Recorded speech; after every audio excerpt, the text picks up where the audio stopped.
ಪರಿಶುದ್ಧವಾದ ನಾಮದಲ್ಲಿ ಹೃದಯಪೂರ್ವಕವಾದಂತಹ ವಂದನೆಗಳನ್ನು ಸಲ್ಲಿಸೋದಕ್ಕೆ ಇಷ್ಟಪಡ್ತೇನೆ.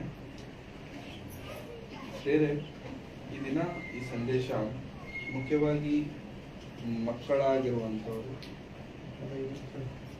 ಮುಖ್ಯವಾಗಿ ಕೇಳಬೇಕಾದಂಥ ಮಾತು. ತಂದೆ ತಾಯಿಗಳು ಸಹ ಗಮನವಿಟ್ಟು ಕೇಳಬೇಕಾಗಿರುವಂತಹ ಮಾತುಗಳು. ದೇವರು ಆದಿಕಾಂಡದಲ್ಲಿ ಸೃಷ್ಟಿಯನ್ನು ಉಂಟು ಮಾಡಿದ ನಂತರ ಅವರನ್ನು ದೇವರು ಆಶೀರ್ವದಿಸಿದನು. ಆದಾಮನನ್ನು ಹವ್ವಳನ್ನು ದೇವರು ಆಶೀರ್ವದಿಸಿದನು. ಹೇಗಂತ, ನೀವು ಭೂಮಿಯನ್ನು ತುಂಬಿಸಿ ನನಗೋಸ್ಕರ ಮಕ್ಕಳನ್ನು ನೀವು ಬೆಳೆಸಿ ಎಂಬಂತ ಉದ್ದೇಶದಿಂದ ಅವರನ್ನು ದೇವರು ಆಶೀರ್ವದಿಸಿದನು. ಆ ಆಶೀರ್ವಾದಕ್ಕೆ ಪ್ರತಿಫಲವೇ ಇವತ್ತು ನಾವೆಲ್ಲರೂ ಕಾಣುತ್ತಿದ್ದೇವೆ. ಈ ಭೂಮಿಯೆಲ್ಲ ತುಂಬಿದೆ.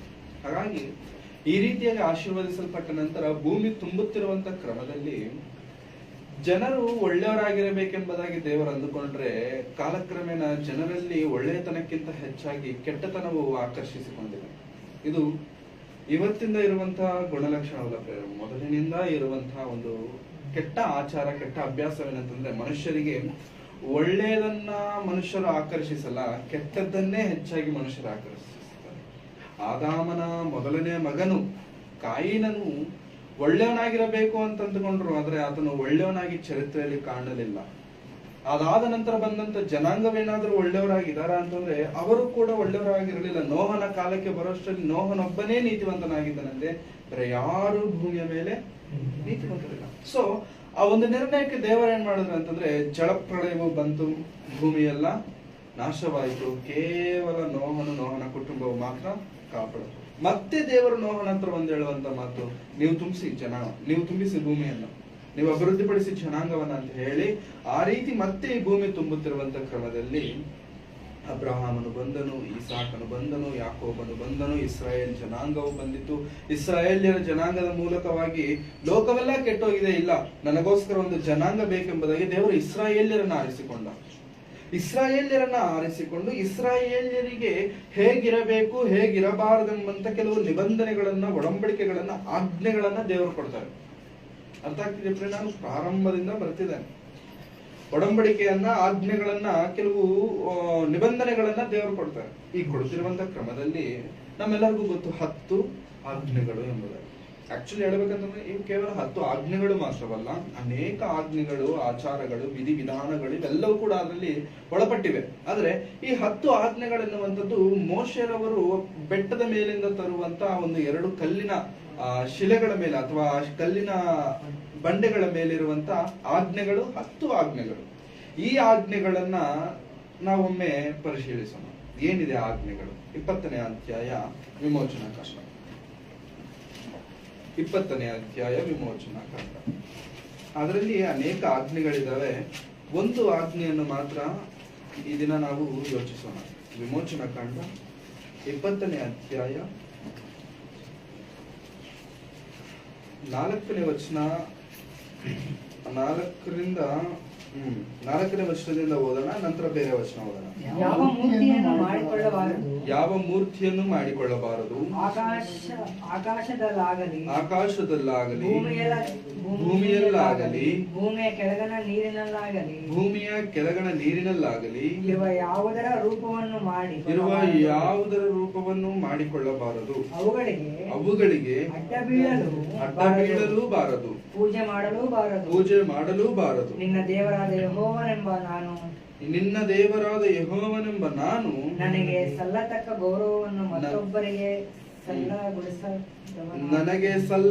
ಗೌರವವನ್ನು ಮತ್ತೊಬ್ಬನಿಗೆ ಸಲ್ಲಗೊಳಿಸದವನಾದ್ದರಿಂದ ನನ್ನನ್ನು ದ್ವೇಷಿಸುವವರ ವಿಷಯದಲ್ಲಿ ತಂದೆಗಳ ದೋಷದ ಫಲವನ್ನು ಮಕ್ಕಳ ಮೇಲೆ 3-4 ತಲೆಮಾರುಗಳವರೆಗೆ ಬರಮಾಡುವವನಾಗಿಯೂ ನನ್ನನ್ನು ಪ್ರೀತಿಸಿ ನನ್ನ ಆಜ್ಞೆಗಳನ್ನು ಕೈಗೊಳ್ಳುವವರಿಗೂ 1000 ತಲೆಗಳವರೆಗೂ ದಯೆ ತೋರಿಸುವವನಾಗಿಯೂ ಇದ್ದೇನೆ ಎಂಬುದಾಗಿ ದೇವರು ಇಸ್ರಾಯೇಲ್ಯರಿಗೆ ಕೊಡುತ್ತಿರುವಂತಹ 10 ಆಜ್ಞೆಗಳಲ್ಲಿ ಮೊದಲನೇ ಆಜ್ಞೆ ಏನಂತಂದ್ರೆ, ನಿಮಗೆ ನಾನು ಬಿಟ್ಟರೆ ಬೇರೆ ಯಾವ ದೇವರು ಇರಬಾರದು.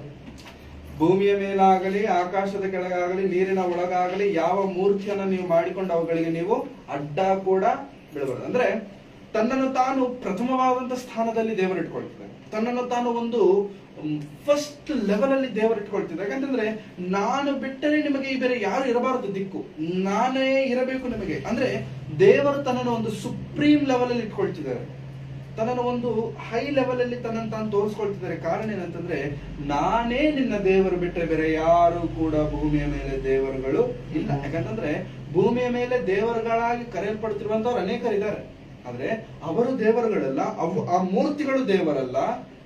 ನಿನ್ನನ್ನು ನನ್ನನ್ನು ಹುಟ್ಟಿಸಿದಂತ ದೇವರೊಬ್ಬರಿದ್ದಾರೆ, ಆ ದೇವರೇ ನಾನು. ಆತನ ಕಣ್ಣಿಗೆ ಕಾಣುವುದಿಲ್ಲ, ಆದ್ರೆ ಆತನ ಕೆಲಸಗಳು ಮಾತ್ರ ನಿಮಗೆ ನಿತ್ಯವೂ ಕಾಣ್ತಿರ್ತವೆ. ಹಾಗಾಗಿ ನಾನೊಬ್ಬನೇ ನಿಮಗೆ ದೇವರಾಗಿರಬೇಕೆಂಬುವಂಥದ್ದು ಮೊದಲನೇ ಆಜ್ಞೆ. ಈ ರೀತಿ ಆಜ್ಞೆಗಳನ್ನ ಕೊಟ್ಟುಕೊಡುತ್ತಾ ಬರ್ತಾ 12ನೇ ವಚನಕ್ಕೆ ಬರುವಷ್ಟರಲ್ಲಿ ಮತ್ತೊಂದು ಆಜ್ಞೆಯನ್ನ ದೇವರು ಕೊಡ್ತಿದ್ದಾರೆ. ಏನದು? ನಿನ್ನ ತಂದೆ ತಾಯಿಗಳನ್ನು ಸನ್ಮಾನಿಸಬೇಕು, ಸನ್ಮಾನಿಸಿದರೆ ನಿನ್ನ ದೇವರಾದ ಯೆಹೋವನು ನಿನಗೆ ಅನುಗ್ರಹಿಸುವ ದೇಶದಲ್ಲಿ ನೀನು ಬಹುಕಾಲ ಇರು. ಅಂದ್ರೆ ದೇವರು ಕೊಡ್ತಿರುವಂತ ಮತ್ತೊಂದು ಆಜ್ಞೆ, ನಿನ್ನ ತಂದೆ ತಾಯಿಗಳನ್ನ ಸನ್ಮಾನಿಸಬೇಕು. ಇದು ಯಾರಿಗೆ ಕೊಡ್ತಿದ್ದಾರೆ ಪ್ರಿಯರೇ? ಇಸ್ರಾಯೇಲ್ಯರಿಗೆ. ಹೌದಾ? ಇಸ್ರಾಯೇಲ್ಯರಲ್ಲಿ ಕೇವಲ ಮಕ್ಕಳನ್ನ ಸೈಡ್ ಮಾಡಿ ಇದು ಮಕ್ಕಳೇ ನಿಮಗೆ ಅಂತ ಕೊಟ್ಟಿದ್ದಾರೆ, ಇಸ್ರಾಯೇಲ್ ಜನಾಂಗಕ್ಕೆ ಕೊಡ್ತಿದಾರ? ಇಸ್ರಾಯೇಲ್ ಜನಾಂಗಕ್ಕೆ ಕೊಡ್ತಿದ್ದಾರೆ. ಅಂದ್ರೆ ಒಂದು ವಯಸ್ಸಿನವರೆಗೂ ತಂದೆ ತಾಯಿಗಳು ನಮ್ಮ ಜೊತೆಗೆ ಇರ್ತಾರೆ, ಒಂದು ಪ್ರಾಯದವರೆಗೂ ತಂದೆ ತಾಯಿಗಳ ಅವರ ಆಯುಷ್ಕಾಲ ಮುಗಿಯೋವರೆಗೂ ನಮ್ಮ ತಂದೆ ತಾಯಿಗಳು ನಮ್ಮ ಜೊತೆಗೆ ಇರ್ತಾರೆ. ಹಾಗಾಗಿ ಎಲ್ಲರಿಗೂ ಓವರ್ ಆಲ್ ಆಗಿ ಹೇಳ್ತಿರುವಂತ ಸಂದೇಶ, ಓವರ್ ಆಲ್ ಆಗಿ ದೇವರು ಇಸ್ರಾಯೇಲರಿಗೆ ಕೊಡ್ತಿರುವಂತ ಆಜ್ಞೆ ಏನಂತಂದ್ರೆ ನಿನ್ನ ತಂದೆ ತಾಯಿಗಳನ್ನು ಸನ್ಮಾನಿಸಬೇಕು. ಸನ್ಮಾನಿಸಬೇಕು ಸನ್ಮಾನಿಸಬೇಕು ಅಂತಂದ್ರೆ ಸನ್ಮಾನ ಅಂತಂದ್ರೆ ಏನ್ ಹೇಳ್ತಾ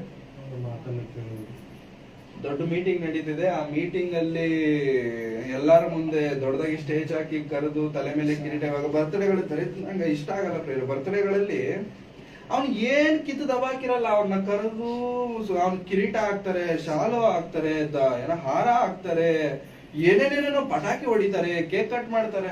ಪಾಪ ಒಂದು ಚಿಕ್ಕ ಮಿನಿ ಜಾತ್ರೆ ತರ ಮಾಡ್ಬಿಡ್ತಾರೆ ಅವನಿಗೆ. ಅದ್ ಏನ್ ಮಾಡಿದಾರೆ? ಏನು ಮಾಡಿರಲ್ಲ. ಅಪ್ಪ ಅಮ್ಮ ಕೇಳ್ತಾನೆ, ಕೇಳಲ್ಲ. ರೋಡಲ್ಲಿ ಏನಾದ್ರು ಒಳ್ಳೆ ಹೆಸರಿದ್ಯಾ ಅವನಿಗೆ? ಇರಲ್ಲ, ಏನು ಇರಲ್ಲ. ಅವನಿಗೆ ಕಿರೀಟ ಇಡ್ತಾರೆ, ಅವನಿಗೆ ಶಾಲ ಹಾಕ್ತಾರೆ, ಅವನಿಗೆ ಹಾರ ಹಾಕ್ತಾರೆ, ಅವನಿಗೆ ಪಟಾಕಿ ಹೊಡಿತಾರೆ, ಅವನಿಗೋಸ್ಕರ ಮತ್ತೆ ಕೇಕ್ಗಳು. ಅದು ಎಂತ ಕೇಕ್ ತರ್ತಾರೆ? ಅವನ ಹೆಸರು ಇಷ್ಟುದ್ದ ಇದ್ರೆ ಅಷ್ಟುದ್ದ ಕೇಕ್ ತರ್ತಾರೆ. ಒಂದೊಂದು ಅಕ್ಷರಕ್ಕೆ ಒಂದೊಂದು ಕೇಕು. ಫಾರ್ ಎಕ್ಸಾಂಪಲ್ ವಿಲ್ಸನ್ ಅಂತ ಡಬ್ಲ್ಯೂಗೊಂದು ಕೇಕು, ಐಗೊಂದು ಕೇಕು, ಒಂದೊಂದು ಅಕ್ಷರಕ್ಕೆ ಒಂದೊಂದು ಕೇಕ್. ಅವನು ಒಂದೊಂದೊಂದೊಂದು ಕಟ್ ಮಾಡ್ಕೊಂಡು ಬರ್ಬೇಕು. ಮತ್ತೆ ಅವನಿಗೆ ಕಾಸ್ಟ್ಲಿ ಗಿಫ್ಟ್ಗಳು, ದರಿದ್ರಗಳು, ಏನೇನೇನೇನೇನ ಇರ್ತವೆ. ಮತ್ತೆ ಅಂದ್ರೆ ಒಂದು ವ್ಯಕ್ತಿಗೆ ಅವನು ಏನು ಮಾಡಿಲ್ಲ ಅಂತಂದ್ರೂ ಕೂಡ ಅವ್ನಿಗೇನೋ ಸನ್ಮಾನ ಅದು ಇದು ಅಂತಂದಂಗೆ. ಮತ್ತೆ ಅವರೆಲ್ಲ ಸನ್ಮಾನ ಮಾಡಿದವರೆಲ್ಲರೂ ಕೂಡ ಚಪ್ರಿಗಳೇ. ಅವ್ರು ಸನ್ಮಾನ ಮಾಡೋರು ಕೂಡ ಎಂತವ್ರು? ಹೌದಾ ಇಲ್ವಾ? ಅವ್ರೆ ಒಳ್ಳೆ ಪದ್ಧತಿಯಾಗಿ ಬೆಳೆದವ್ರು ಯಾರು ರೋಟಿ ತಿಳಿದ್ಬಿಟ್ಟು ಕೇಕ್ ಕಟ್ ಮಾಡಲ್ಲ. ಏನ್ ಮಾಡ್ತಾರೆ? ಮನೆಯಲ್ಲಿ ಪ್ರೇಯರ್ ಇಲ್ಲ ಬಿಡಿ, ಪ್ರೇಯರ್ ವರೆಗೂ ಬೇಡ ಬಿಡಿ. ಮನೆಯಲ್ಲಿ ಅಪ್ಪ ಅಮ್ಮ, ಫ್ಯಾಮಿಲಿ, ಯಾರಾದ್ರೂ ಬಂಧುಗಳ ಹತ್ರ ದೂರ ಇರೋರು ಯಾರಾದ್ರೂ ಬಂದ್ರೆ ಆ ಸಮಕ್ಷದಲ್ಲಿ ಏನೋ ಆವತ್ತು ಏನೋ ಖುಷಿಯಾಗಿ ಮಾಡ್ಕೊಳ್ತಾರೆ. ಏನಾದ್ರು ಇಷ್ಟ ಆಗಿರೋದನ್ನ ತಿನ್ಕೊಂಡು ಬಿಡ್ತಾರೆ. ಈ ಚಪ್ರಿ ಗ್ಯಾಂಗ್ ಇರುತ್ತೆ ನೋಡಿ, ಇವ್ರು ಹಿಡಿಯಕ್ಕಾಗಲ್ಲ. ರಾತ್ರಿ 12 ಗಂಟೆವರೆಗೂ ಎದ್ದಿರ್ತಾರೆ. ಯಾಕಪ್ಪ ಎದ್ದಿದ್ಯಾ ಅಂತಂದ್ರೆ ಕೇಕ್ ಕಟ್ ಮಾಡಿಸ್ಬೇಕು. ಇವ್ನ್ ಕಟ್ ಮಾಡಕ್ ಇವನೇ ಎದ್ದಿರ್ತಾನೆ. ಮತ್ತೆ ಬೈಕ್ ತರೋದೇನು, ಬೈಕ್ ಸ್ಟ್ಯಾಂಡ್ ಹಾಕೋದೇನು, ಅದ್ರ ಮೇಲೆ ಕೇಕ್ ಇಡೋದೇನು, ಕಟ್ ಮಾಡೋದೇನು, ಕಿರ್ಚಾಡೋದೇನು, ಅಪಾವ. ಅದು ಸ್ವಲ್ಪ ಸೈಡ್ಗೆ ಇಟ್ರೆ. ಅಂದ್ರೆ ಸನ್ಮಾನ ಅಂತಂದ್ರೆ ಹೇಗೆ? ಒಂದ್ ಕಿರೀಟ ಇಟ್ಟು ಶಾಲು ಹಚ್ಚಿ ಹಾರ ಹಾಕಿದ್ರೆ ಸನ್ಮಾನ ಅಲ್ವಾ? ಅದು ಯಾವ ಸನ್ಮಾನ? ಇಂಥ ಸನ್ಮಾನವನ್ನ ದೇವರು ಮಾಡಕ್ ಹೇಳ್ತಿದಾರೆ ತಂದೆ ತಾಯಿಗಳಿಗೆ? ಯಾವ ಸನ್ಮಾನ? ನೀವು ನಿಮ್ಮ ತಂದೆ ತಾಯಿಗಳನ್ನು ಸನ್ಮಾನಿಸಬೇಕು. ಓಕೆ, ಸನ್ಮಾನ ಅಂತಂದ್ರೆ ಏನು? ಸನ್ಮಾನ ಅಂತಂದ್ರೆ ಏನು? ಇವಾಗ తెలుగులో ಒಂದು ಒಳ್ಳೆ మాతిದೆ పేరు, తండ్రికి కొడుకు పుట్టినప్పుడు సంతోషం కాదంట. తండ్రికి కొడుకు పుట్టినప్పుడు నాకు కొడుకు పుట్టాడు అన్న సంతోషం కంటే కొడుకు ఎదిగి గొప్పవాడవుతాడు కదా, అప్పుడు తండ్రికి గర్వం అంట. అప్పుడు తండ్రికి నా కొడుకు అంటాడు. 10th ಅಲ್ಲಿ ಅಪ್ಪ ಮಗ ಪಾಸ್ ಆದ ಅನ್ಕೊಳ್ಳಿ, ನಾ ಕೊಡುಕು ಪಾಸ್ ಆಯ್ಡು, ನನ್ನ ಮಗ ಪಾಸ್ ಆದ, ನನ್ನ ಮಗ ಪಾಸ್ ಆದ, ನನ್ನ ಮಗ ಪಾಸ್ ಆದ ಅಂತ ಹೇಳ್ಕೊಂಡು ಇರ್ತಾನೆ. ಫೇಲ್ ಆದ ಅನ್ಕೊಳ್ಳಿ ಒಂದ್ ದರಿದ್ರಕ್ಕೆ, ಮನೆ ಕರ್ಕೊಂಡ್ಬಂದು ಹೇಳ್ತಾರೆ, ನೋಡ್ದ ನಿನ್ ಮಗ ಫೇಲ್ ಆದ ಅಂತಾರೆ. ಪಾಸ್ ಆಗಿದ್ದಿದ್ರೆ ನನ್ನ ಮಗ, ಫೇಲ್ ಆಗಿದ್ದಕ್ಕೆ ನಿನ್ನ ಮಗ. ಪಾಸ್ ಆದ್ರೆ ನನ್ನ ಮಗ, ಫೇಲ್ ಆದ್ರೆ ನಿನ್ನ ಮಗ. ಹೌದಾ? ಅಂದ್ರೆ ಪಾಸ್ ಆದ್ರೆ ಅದಕ್ಕೆ ಹೇಳ್ತಾರೆ, ಮಗ ಹುಟ್ಟಿದ್ರೆ ತಂದೆಗೆ ಗೌರವ ಅಥವಾ ಗರ್ವ ಬರಲ್ವಂತ ಪ್ರಿಯರೇ. ಮಗ ಬೆಳೆದು ದೊಡ್ಡವನಾಗಿ ಎಜುಕೇಟ್ ಆಗಿ ಯಾವುದೊಂದು ಒಳ್ಳೆ ಸ್ಥಾನಮಾನಗಳಲ್ಲಿ ಹೇಳ್ಕೊಳ್ತು ತಿರುಗುತ್ತಿರ್ಬೇಕಾದ್ರೆ ಅವಾಗ ತಂದೆಗೆ ಒಂದು ಗೌರವ, ಒಂದು ಮರ್ಯಾದೆ. ಹಾಗಾಗಿ ಮಕ್ಕಳು ತಂದೆ ತಾಯಿಗಳನ್ನ ಸನ್ಮಾನಿಸಬೇಕು. ಹೇಗೆ ಅಂತಂದ್ರೆ ಕ್ರಿಯೆಗಳಿಂದ. ತುಂಬಾ ಜನ ಒಂದು ಒಳ್ಳೆ ಸ್ಥಾನಮಾನಕ್ಕೆ ಹೋದ್ರಂತ ತುಂಬಾ ಸತಿ ಡೈಲಾಗ್ ಕೇಳಿರ್ತೇವೆ. ಏನ್ ಹೇಳ್ತಾರೆ ಅಂತಂದ್ರೆ, ಒನ್ಸ್ ಅಪಾನ್ ಎ ಟೈಮ್ ನನ್ನನ್ನ ನಮ್ಮ ಅಪ್ಪನ ಹೆಸರಿಟ್ಟು ಕರೀತಿದ್ರು, ಇವಾಗ ನಮ್ಮ ಅಪ್ಪನ ನನ್ನ ಹೆಸರಿಟ್ಟು ಕರೀತಿದ್ದಾರೆ. ಹೇಳಿದ್ದಾರೆ, ಕೇಳಿದಿರ ಇದನ್ನ? ಅಂದ್ರೆ ಒನ್ಸ್ ಅಪಾನ್ ಎ ಟೈಮ್ ನನ್ನನ್ನ ಇಂಥ ವ್ಯಕ್ತಿಯ ಮಗ ಅಂತ ಕರೀತಿದ್ರು, ಆದ್ರೆ ಇವಾಗ ಆಗಲ್ಲ, ನಮ್ಮ ಅಪ್ಪನ ಇಂಥ ವ್ಯಕ್ತಿಯ ತಂದೆ ಅಂತ ಕರೀತಾರೆ. ಅದು ನಮ್ಮ ಅಪ್ಪನಿಗೆ ತುಂಬಾ ಗರ್ವ, ನನಗೂ ತುಂಬಾ ಗರ್ವ, ಈ ತರ ಹೇಳ್ತಾರೆ. ಹೌದು, ಇದು ಸನ್ಮಾನ, ಇದು ಗೌರವ. ಸಮಾಜದಲ್ಲಿ ತಂದೆ ತಾಯಿಗಳಿಗೆ ಸಿಗುವಂತ ಒಂದು ಉನ್ನತವಾದಂತ ಸ್ಥಾನಮಾನಗಳಿವು. ಅದು ತಂದೆ ತಾಯಿಗಳು ಬೇಕು ಅಂತ ಕೇಳ್ಕೊಳ್ತಾರೆ, ಬಯಸ್ತಾರೆ. ಅದು ಮಕ್ಕಳ ಮುಂದೆ ಹೇಳ್ಕೊಳ್ಳದೆ ಇದ್ದರೂ ಕೂಡ ದೇ ವಾಂಟ್ ದಟ್, ಅದು ಅವರಿಗೆ ಬೇಕು. ಅದನ್ನೇ ದೇವರು ಹೇಳ್ತಿದ್ದಾರೆ ಇಲ್ಲಿ, ನಿನ್ನ ತಂದೆ ತಾಯಿಗಳನ್ನ ನೀನು ಸನ್ಮಾನಿಸಬೇಕು. ಸನ್ಮಾನಿಸಿದರೆ ಅವಾಗ ಯಾರು ಎಂಟರ್ ಆಗ್ತಾರೆ? ಸನ್ಮಾನಿಸಿದರೆ ದೇವರು ಎಂಟರ್ ಆಗ್ತಿದ್ದಾರೆ. ನೋಡಿ, ಸನ್ಮಾನಿಸಿದರೆ ನಿನ್ನ ದೇವರಾದ ಯೆಹೋವನು ನಿನಗೆ ಅನುಗ್ರಹಿಸುವ ದೇಶದಲ್ಲಿ ನೀನು ಬಹುಕಾಲ ತುಂಬಾ ಕಾಲ ಸಂತೋಷವಾಗಿ ಬದುಕಬೇಕು. ಏನ್ ಮಾಡಬೇಕು ಅಂತಂದ್ರೆ ಬೈಬಲ್ ಒಂದು ಸೊಲ್ಯೂಷನ್ ಕೊಡ್ತಿದೆ. ತಂದೆ ತಾಯಿಗಳ ಮಾತನ್ನ ಕೇಳಿ ಬಿಟ್ಟು ಬಿಡದೆ ಅವುಗಳ ಪ್ರಕಾರವಾಗಿ ನಡೀರಿ. ಯಾರು ಕೂಡ ತಂದೆ ತಾಯಿಗಳು ಮಕ್ಕಳು ಕೆಡುವಂತ ಮಾತುಗಳು ಯಾರು ಹೇಳಲ್ಲ. ಜ್ಞಾನೋಕ್ತಿಗಳಲ್ಲಿ ನಾವು ನೋಡುವುದಾದ್ರೆ, ಆ ಜ್ಞಾನ ತೆಗೆದು ಬೇಡ, ಜಸ್ಟ್ ಹೇಳ್ತಿದ್ದಾರೆ. ಜ್ಞಾನೋಕ್ತಿಗಳ ಪುಸ್ತಕವನ್ನ ಓದ್ಬೇಕಾದ್ರೆ, ಮಗನೇ ನಿನ್ನ ತಂದೆಯ ಹಿತೋಪದೇಶವನ್ನ ಕೇಳು, ಮಗನೇ ನಿನ್ನ ತಾಯಿಯ ಮಾತನ್ನ ಅಸಡ್ಡೆ ಮಾಡಬೇಡ, ಅದು ನಿನ್ನ ಕೊರಳಿಗೆ ಹಾರವಾಗಿದೆ, ಅದು ನಿನಗೆ ಭೂಷಣವಾಗಿರುತ್ತೆ. ನಿನ್ನ ತಂದೆಯ ಮಾತನ್ನ ತೊರೆಯಬೇಡ, ನಿನ್ನ ತಾಯಿಯ ಮಾತನ್ನ ನೀನು ಅಸಡ್ಡೆ ಮಾಡಬೇಡ, ಅದು ನಿನಗೆ ಬಹಳ ಪ್ರಾಮುಖ್ಯ ಎಂಬುದಾಗಿ ತಂದೆ ತಾಯಿಗಳು ಹೇಳ್ತಾರೆ ಪ್ರಿಯರೇ. ತಂದೆ ತಾಯಿಗಳು ಹೇಳುವಂತ ಮಾತು ಮಕ್ಕಳಿಗೆ ಬಹಳ ಪ್ರಾಮುಖ್ಯ. ಯಾರಾದ್ರೆ ತಂದೆ ತಾಯಿಗಳ ಮಾತನ್ನ ಮೀರಿ ಓವರ್ಟೇಕ್ ಮಾಡಿ ಹೋಗ್ತಾರಲ್ಲ ಪ್ರಿಯರೇ, ಅವ್ರ ಜೀವನದಲ್ಲಿ ಫ್ಯೂಚರ್ ಅವ್ರಿಗೆ ಗೊತ್ತಾಗಲ್ಲ. ಅವ್ರ ಜೀವನದಲ್ಲಿ ಫ್ಯೂಚರ್ ಅಂತಂದ್ರೆ ಬ್ಲಾಂಕ್ ಆಗಿರುತ್ತೆ, ಏನ್ ಮಾಡ್ಬೇಕು ಗೊತ್ತಾಗಲ್ಲ ಅವ್ರಿಗೆ. ಯಾಕಂತಂದ್ರೆ ಓವರ್ಟೇಕ್ ಮಾಡ್ಕೊಂಡು ಹೋಗ್ಬಿಟ್ಟಿದ್ದಾರೆ. ಓವರ್ಟೇಕ್ ಯಾವತ್ತು ತಂದೆ ತಾಯಿಗಳನ್ನ ನಾವು ಮಾಡಬಾರ್ದು. ಯಾಕಂತಂದ್ರೆ ನಮಗಿಂತ ತಂದೆ ತಾಯಿಗಳು ಎಷ್ಟೋ ವರ್ಷಗಳು ಮುಂದಿದ್ದಾರೆ, ಅನುಭವದಲ್ಲಿ, ಜ್ಞಾನದಲ್ಲಿ, ಎಲ್ಲಾ ವಿಷಯದಲ್ಲಿ ಅವ್ರು ಮುಂದಿರ್ತಾರೆ. ಅವ್ರಿಗೆ ಗೊತ್ತು ಏನ್ ಮಾಡಿದ್ರೆ ಏನಾಗುತ್ತೆ, ಹೇಗ್ ಮಾಡಿದ್ರೆ ಏನಾಗುತ್ತೆ ಅವ್ರಿಗೆ ಗೊತ್ತು.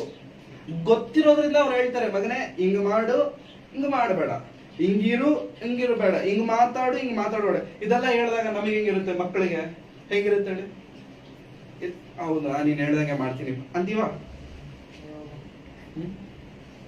ಬರೀ ಇದೇ ಆಯ್ತು, ಯಾವಾಗ ನೋಡಿದ್ರೆ ಯಾವ್ದೊಂದು ಹೇಳ್ತಿರೋದೆ, ಬರೀ ಇಂಥವೇ ಅಂತ ಅನ್ಕೊಂಡು ಅಪ್ಪ ಅಮ್ಮನ ಮಾತನ್ನ ಅಸಡ್ಡೆ ಮಾಡ್ತಾರೆ. ಬಟ್ ಒನ್ ಥಿಂಗ್, ಅವ್ರು ಹೇಳಿದ್ದು ತಪ್ಪಲ್ಲ. ತಂದೆ ತಾಯಿಗಳಿಗೆ ಹೇಳುವಂತದ್ದು ಯಾವುದು ಕೂಡ ತಪ್ಪು ಆಗೋದಿಲ್ಲ.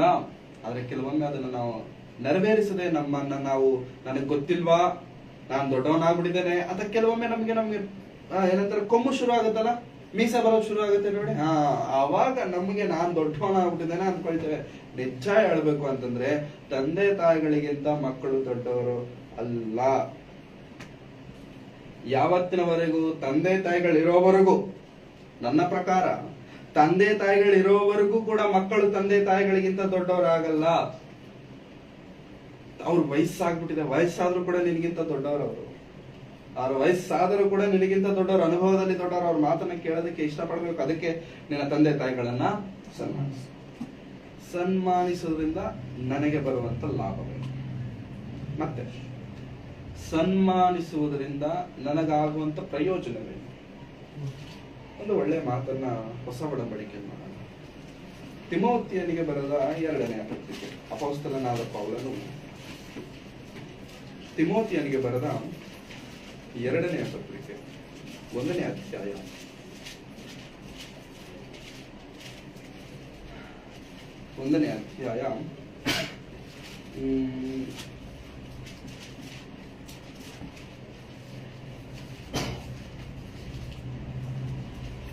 5ನೇ ವಚನ, 1ನೇ ಅಧ್ಯಾಯ 5ನೇ ವಚನ, 2ನೇ ನಿನ್ನಲ್ಲಿರುವ ನಿನ್ನಲ್ಲಿರುವ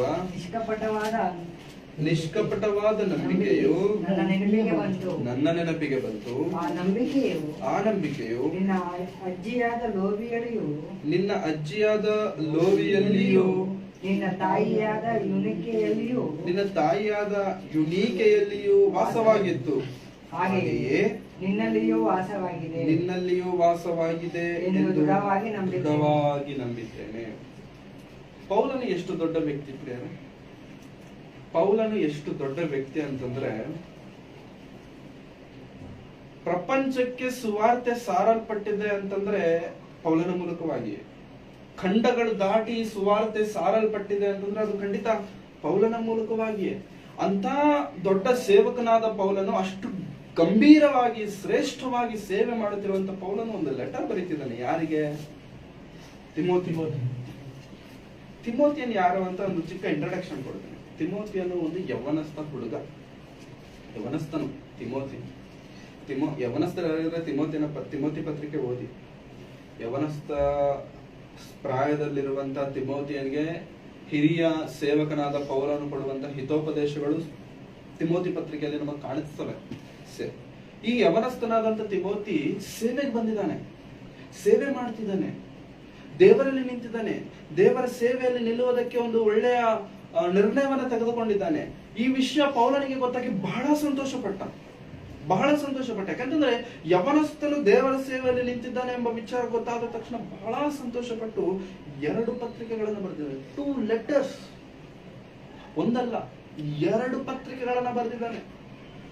2 ಪತ್ರಿಕೆಗಳನ್ನು ಬರೆದು 2ನೇ ಪತ್ರಿಕೆಯಲ್ಲಿ ಒಂದು ವಿಷಯವನ್ನ ಮೆನ್ಷನ್ ಮಾಡ್ತಿದ್ದಾನೆ ಪೌಲನ್. ಏನಂತಂದ್ರೆ, ತಿಮೋತಿಯನೇ,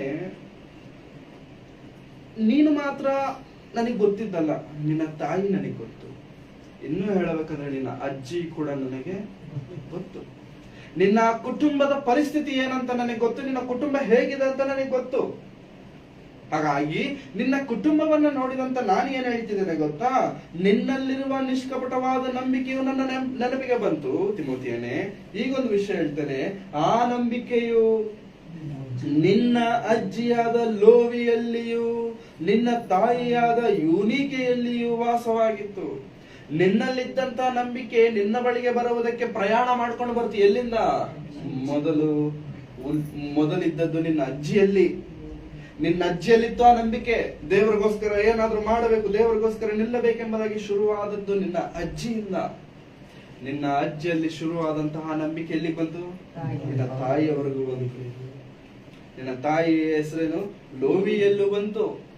ನಿನ್ನ ತಾಯಿಯಲ್ಲಿ ಬಂದಂತ ಆ ನಂಬಿಕೆ ನಿನ್ನ ತಾಯಿಯೊಂದಿಗೆ ನಿಲ್ಲಿಲ್ಲ, ಅದೇ ನಂಬಿಕೆ ನಿನ್ನವರೆಗೂ ಬಂತು. ಅದರ ವಿಷಯದಲ್ಲಿ ನಾನು ಸಂತೋಷ ಪಡ್ತಿದ್ದೇನೆ ಮಿಸ್ಟರ್ ತಿಮೋತಿ. ಅದರ ವಿಷಯದಲ್ಲಿ ನಾನು ಸಂತೋಷ ಪಡ್ತಿದ್ದೇನೆ ತಿಮೋತಿ. ಹಾಗೆ ನಿನ್ನಲ್ಲಿ ವಾಸವಾಗಿದೆ ಎಂದು ನಾನು ದೃಢವಾಗಿ ನಂಬಿದ್ದೇನೆ. ಸನ್ಮಾನಿಸುವುದರಿಂದ ಪ್ರಯೋಜನವೇನೋ ಗೊತ್ತಾ ಪ್ರಿಯರೇ? ತಂದೆ ತಾಯಿಯಲ್ಲಿದ್ದಂತ ಭಕ್ತಿ ಮಕ್ಕಳಿಗೆ ಬರುತ್ತೆ, ತಂದೆ ತಾಯಿಯಲ್ಲಿದ್ದಂತ ವಿಧೇಯತೆ ಮಕ್ಕಳಿಗೆ ಬರುತ್ತೆ, ತಂದೆ ತಾಯಿಯಲ್ಲಿರುವಂತ ನಂಬಿಕೆ ಮಕ್ಕಳಿಗೆ ಬರುತ್ತೆ.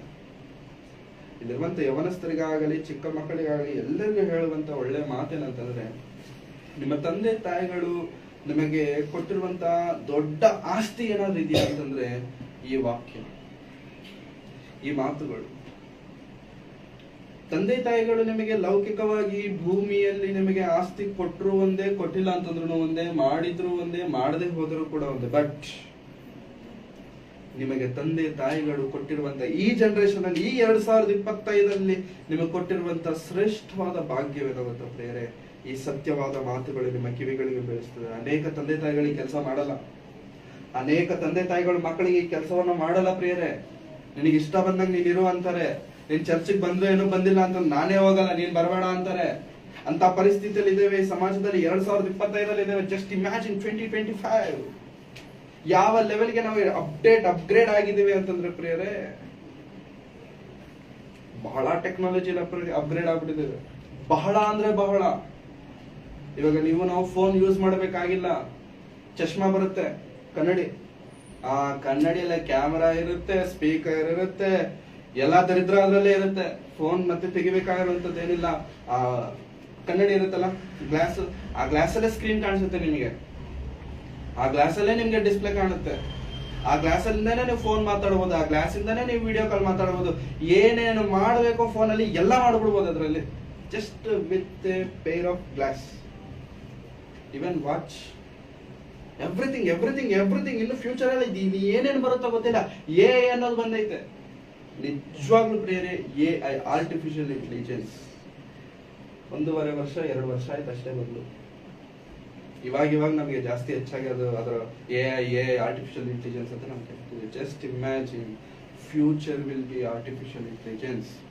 ಭಯಂಕರ ಸ್ಪೀಡಲ್ಲಿ ಹೋಗ್ತಿದೆ, ಭಯಂಕರ. ಯು ಕಾಂಟ್ ಇವನ್ ಇಮ್ಯಾಜಿನ್, ಅಷ್ಟು ಭಯಂಕರವಾದಂತ ಸ್ಪೀಡಲ್ಲಿ ಆರ್ಟಿಫಿಷಿಯಲ್ ಇಂಟೆಲಿಜೆನ್ಸ್ ಪ್ರಪಂಚವನ್ನ ಏನಂತಾರೆ ಸೂರೆ ಮಾಡಿಕೊಳ್ತಿದೆ, ಕ್ಯಾಪ್ಚರ್ ಮಾಡಿಕೊಳ್ತಿದೆ. ವಿಚಿತ್ರವಾದಂತ ವಿಷಯ ಏನಾಗುತ್ತಾ ಪ್ರಿಯರೇ, ಯಾವುದೋ ಒಂದು ಇದ್ರಲ್ಲಿ ನೋಡಿದೆ, ಫೇಸ್ಬುಕ್ ಅಲ್ಲಿ ಒಂದು ನೋಡಿದೆ, ಪೋಸ್ಟ್ ನೋಡಿದೆ.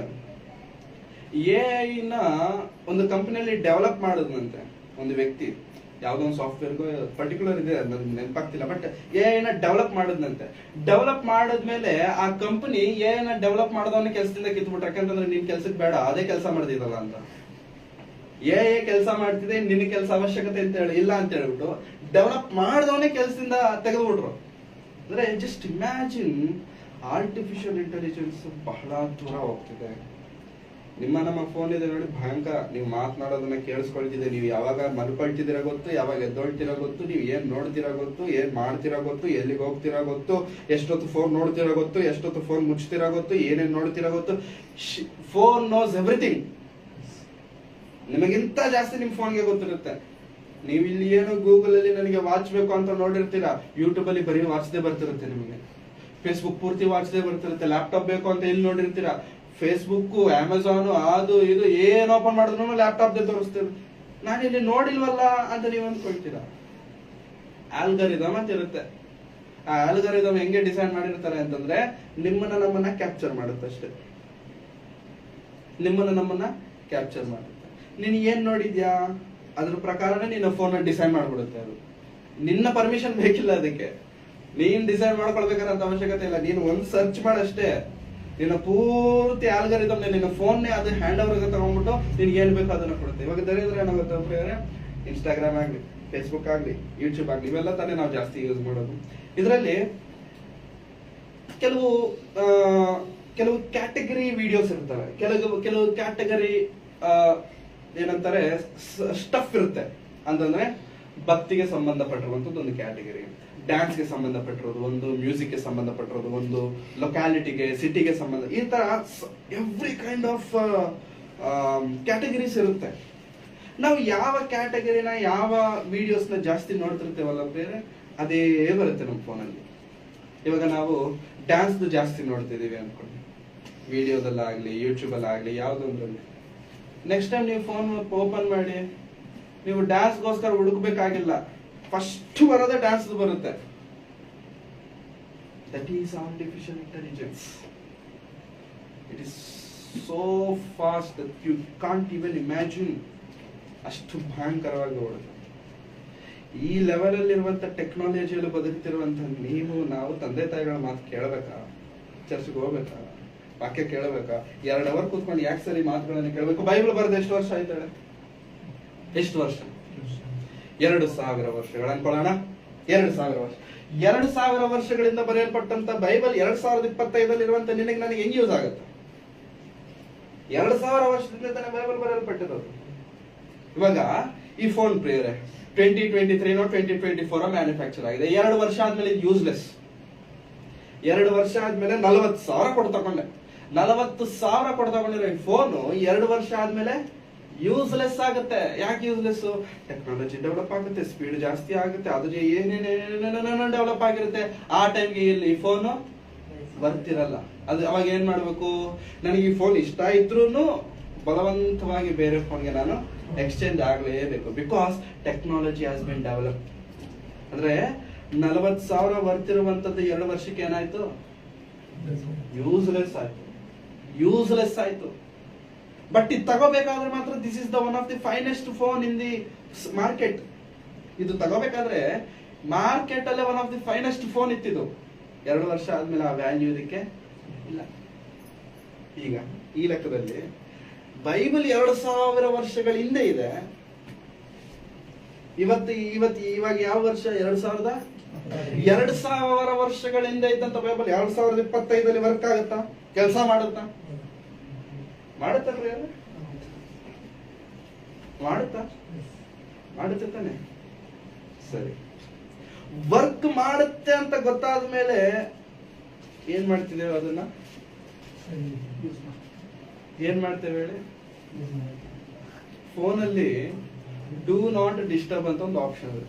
DND ಅಂತಾರೆ, ಡು ನಾಟ್ ಡಿಸ್ಟರ್ಬ್. ಅದನ್ನ ಆನ್ ಮಾಡ್ಬಿಡ್ರಿ ಅನ್ಕೊಳ್ಳಿ. ಫೋನ್ ಬಂದಿದ್ದು ಗೊತ್ತಾಗಲ್ಲ, ಮೆಸೇಜ್ ಬಂದಿದ್ದು ಗೊತ್ತಾಗಲ್ಲ. ನೀನು ಮತ್ತೆ ಆಫ್ ಮಾಡೋವರೆಗೆ ಅದ್ರಲ್ಲಿ ಟೈಮರ್ ಇರುತ್ತೆ. 1 ಅವರ್ ಇಟ್ಕೋಬೇಕಾ, 2 ಅವರ್ ಇಟ್ಕೋಬೇಕಾ, ಅಥವಾ ನಾನು ಆಫ್ ಮಾಡೋವರೆಗೂ ಆಫ್ ಮಾಡ್ಬೇಕಾ ಅನ್ನೋಂಥ ಆಪ್ಷನ್ ಡು ನಾಟ್ ಡಿಸ್ಟರ್ಬ್ ಅಂತ.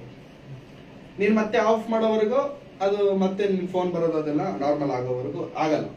ಸೊ ಬೈಬಲ್ ಅಲ್ಲಿ ಸಬ್ಜೆಕ್ಟ್ ಇದೆ, ಬೈಬಲ್ ಅಲ್ಲಿ ವರ್ಕ್ ಇದೆ. 2025ನೇ ವರ್ಷದಲ್ಲಿ ಜೀವಿಸುತ್ತಿರುವಂತ ನನಗೆ ಈ ಮಾತುಗಳು ಬೇಕು ಅಂತ ಗೊತ್ತಾದ ಮೇಲೆ ನಾವು ಏನ್ ಮಾಡ್ತಿದ್ದೇವೆ ಗೊತ್ತಾ ಪ್ರಿಯರೇ? ಬೈಬಲ್ ಅಲ್ಲಿ ಇರುವಂತ ಒಂದು ಆಪ್ಷನ್ ಸೆಲೆಕ್ಟ್ ಮಾಡ್ಕೊಳ್ತೇವೆ, ಡು ನಾಟ್ ಡಿಸ್ಟರ್ಬ್. ಅಂದ್ರೆ ವಾಕ್ಯ ಬೇಕು ಅಂತ ಗೊತ್ತು, ವಾಕ್ಯ ಶ್ರೇಷ್ಠತೆ ನಮಗೆ ಗೊತ್ತು, ಎಲ್ಲ ಗೊತ್ತಾದ ಮೇಲೆ ಬೈಬಲ್ ನ ನಾವ್ ಏನ್ ಮಾಡ್ತಿದ್ದೇವೆ? ಮ್ಯೂಟ್ ಅಲ್ಲಿ ಇಡ್ತಿದ್ದೇವೆ. ಏನು ಮಾತಾಡ್ಬೇಡ, ಸ್ವಲ್ಪ ಹೊತ್ತು ನಿಶಬ್ದವಾಗಿರು. ಅದಕ್ಕೆ ನಾನು ಹೇಳಿದೆ, ಈ ವರ್ಷದಲ್ಲೂ ಈ ಕಾಲದಲ್ಲೂ ಕೂಡ ನೀವಿನ್ನೂ ಈ ಮಾತುಗಳನ್ನ ಕೇಳ್ತಿದ್ದೀರಾ ಅಂತಂದ್ರೆ thanks to your family, thanks to your parents. ನಿಮ್ಮ ತಂದೆ ತಾಯಿಗಳಿಗೆ ಕೃತಜ್ಞತೆ ಹೇಳಿ. ಅವ್ರು ಕಳಿಸಿಲ್ಲ ಅಂತಂದ್ರೆ ನಾವು ಬರ್ತಿದ್ವ ಹೇಳಿ? ಅವ್ರು ಕಳಿಸಿಲ್ಲ ಅಂತಂದ್ರೆ ಬರ್ತಿದ್ವ ಹೇಳಿ? ಬರ್ತೀವ? ಚರ್ಚ್ಗೆ ಹೋಗಪ್ಪ, ಸ್ಕೂಲ್ಗೆ ಹೋಗಂದ್ರೆ ಹೋಗಲ್ಲ, ಚರ್ಚ್ಗೆ ಬರ್ತೀವ ನಾವು. ಸ್ಕೂಲ್ಗೆ ಹೋಗಂದ್ರೆ ಬ್ಯಾಗ್ ಅಲ್ಲೆಲ್ಲ ಬಿಸಾಕ್ಬಿಟ್ಟು ಸಾಯಂಕಾಲ ಮತ್ತೆ ಸ್ಕೂಲ್ಗೆ ಹೋಗೋ ಟೈಮ್ಗೆ ಬ್ಯಾಗ್ ಎತ್ಕೊಂಡು ಸ್ಕೂಲ್ಗೆ ಮನೆಗೆ ಹೋಗೋ ಟೈಪು. ಅಂತದ್ರಲ್ಲಿ ಪ್ರಿಯರೇ ಚರ್ಚ್ಗೆ ಹೋಗಪ್ಪ, ವಾಕ್ಯ ಕೇಳಪ್ಪ ಅಂತಂದ್ರೆ ಭೂಮಿ ಮೇಲೆ ಕಷ್ಟವಾಗಿರುವಂತ ಕೆಲಸ ಏನಾದ್ರು ಇದೆಯಾ ಅಂತಂದ್ರೆ ಕೂತ್ಕೊಂಡು ವಾಕ್ಯ ಕೇಳೋದು. ಹೌದಂತೀರ? ಇಲ್ಲ, ಕೂತ್ಕೊಂಡು ವಾಕ್ಯ ಕೇಳೋದು ಎಷ್ಟು ಕಷ್ಟ ಅಂತಂದ್ರೆ ಭಯಂಕರ ಕಷ್ಟ. ವಾಕ್ಯ ಶುರುವಾಗಿದ ತಕ್ಷಣ ಹೆಂಗೆ ಗೊತ್ತಾ ಪ್ರಿಯರೇ? ಪೈಲ್ಸ್ ಬಂದವ್ರು ಹೆಂಗ ಅಲ್ಲಾಡ್ತಿರ್ತಾರಲ್ಲ, ಹಂಗ ಅಲ್ಲಾಡ್ತಿರ್ತೀವಿ. ಕೆಳಗಡೆ ಚುರ ಇರುತ್ತೆ, ಅಥವಾ ಕೋಮಾಗ ಹೋಗ್ತಿರ್ತೀವಿ ಅವಾಗ. ಒಂದ್ ಹುಡುಗ ನೋಡಿದೆ ರೀಸೆಂಟ್ ಆಗಿ, ಇಲ್ಲೇ ಕೂತವ್ ಹಿಂಗೆ ಮುಂದೆ, ಅಲ್ಲ ನಮ್ಮಲ್ಲ, ರೀಸೆಂಟ್ ಆಗಿ ನೋಡಿದೆ, ಇಲ್ಲೇ ಹತ್ರ ಕೂತವನೆ, ಹಿಂಗೆ ನೋಡ್ದವನೆ. ಈ 2 ಕಣ್ಗುಡ್ಡಿದ್ಯಲ್ಲ, 2 ಹಿಂಗ್ ಮುಂದೆ ಬಂದೈತೆ, 2 ಬ್ಲಾಕ್ ಇದಿರುತ್ತಲ್ಲ ಡಾಟ್ಸ್, ಸ್ಟ್ರೈಟ್ ಆಗಿಲ್ಲ, 2 ಹಿಂಗ್ ಬಂದ್ಬಿಡೈತೆ ಮುಂದಕ್ಕೆ. ಏನಾಯ್ತು ಇವನಿಗೆ ಅಂತಂದ್ರೆ ಕೋಮಾಗ ಹೋಗ್ತಾನೆ.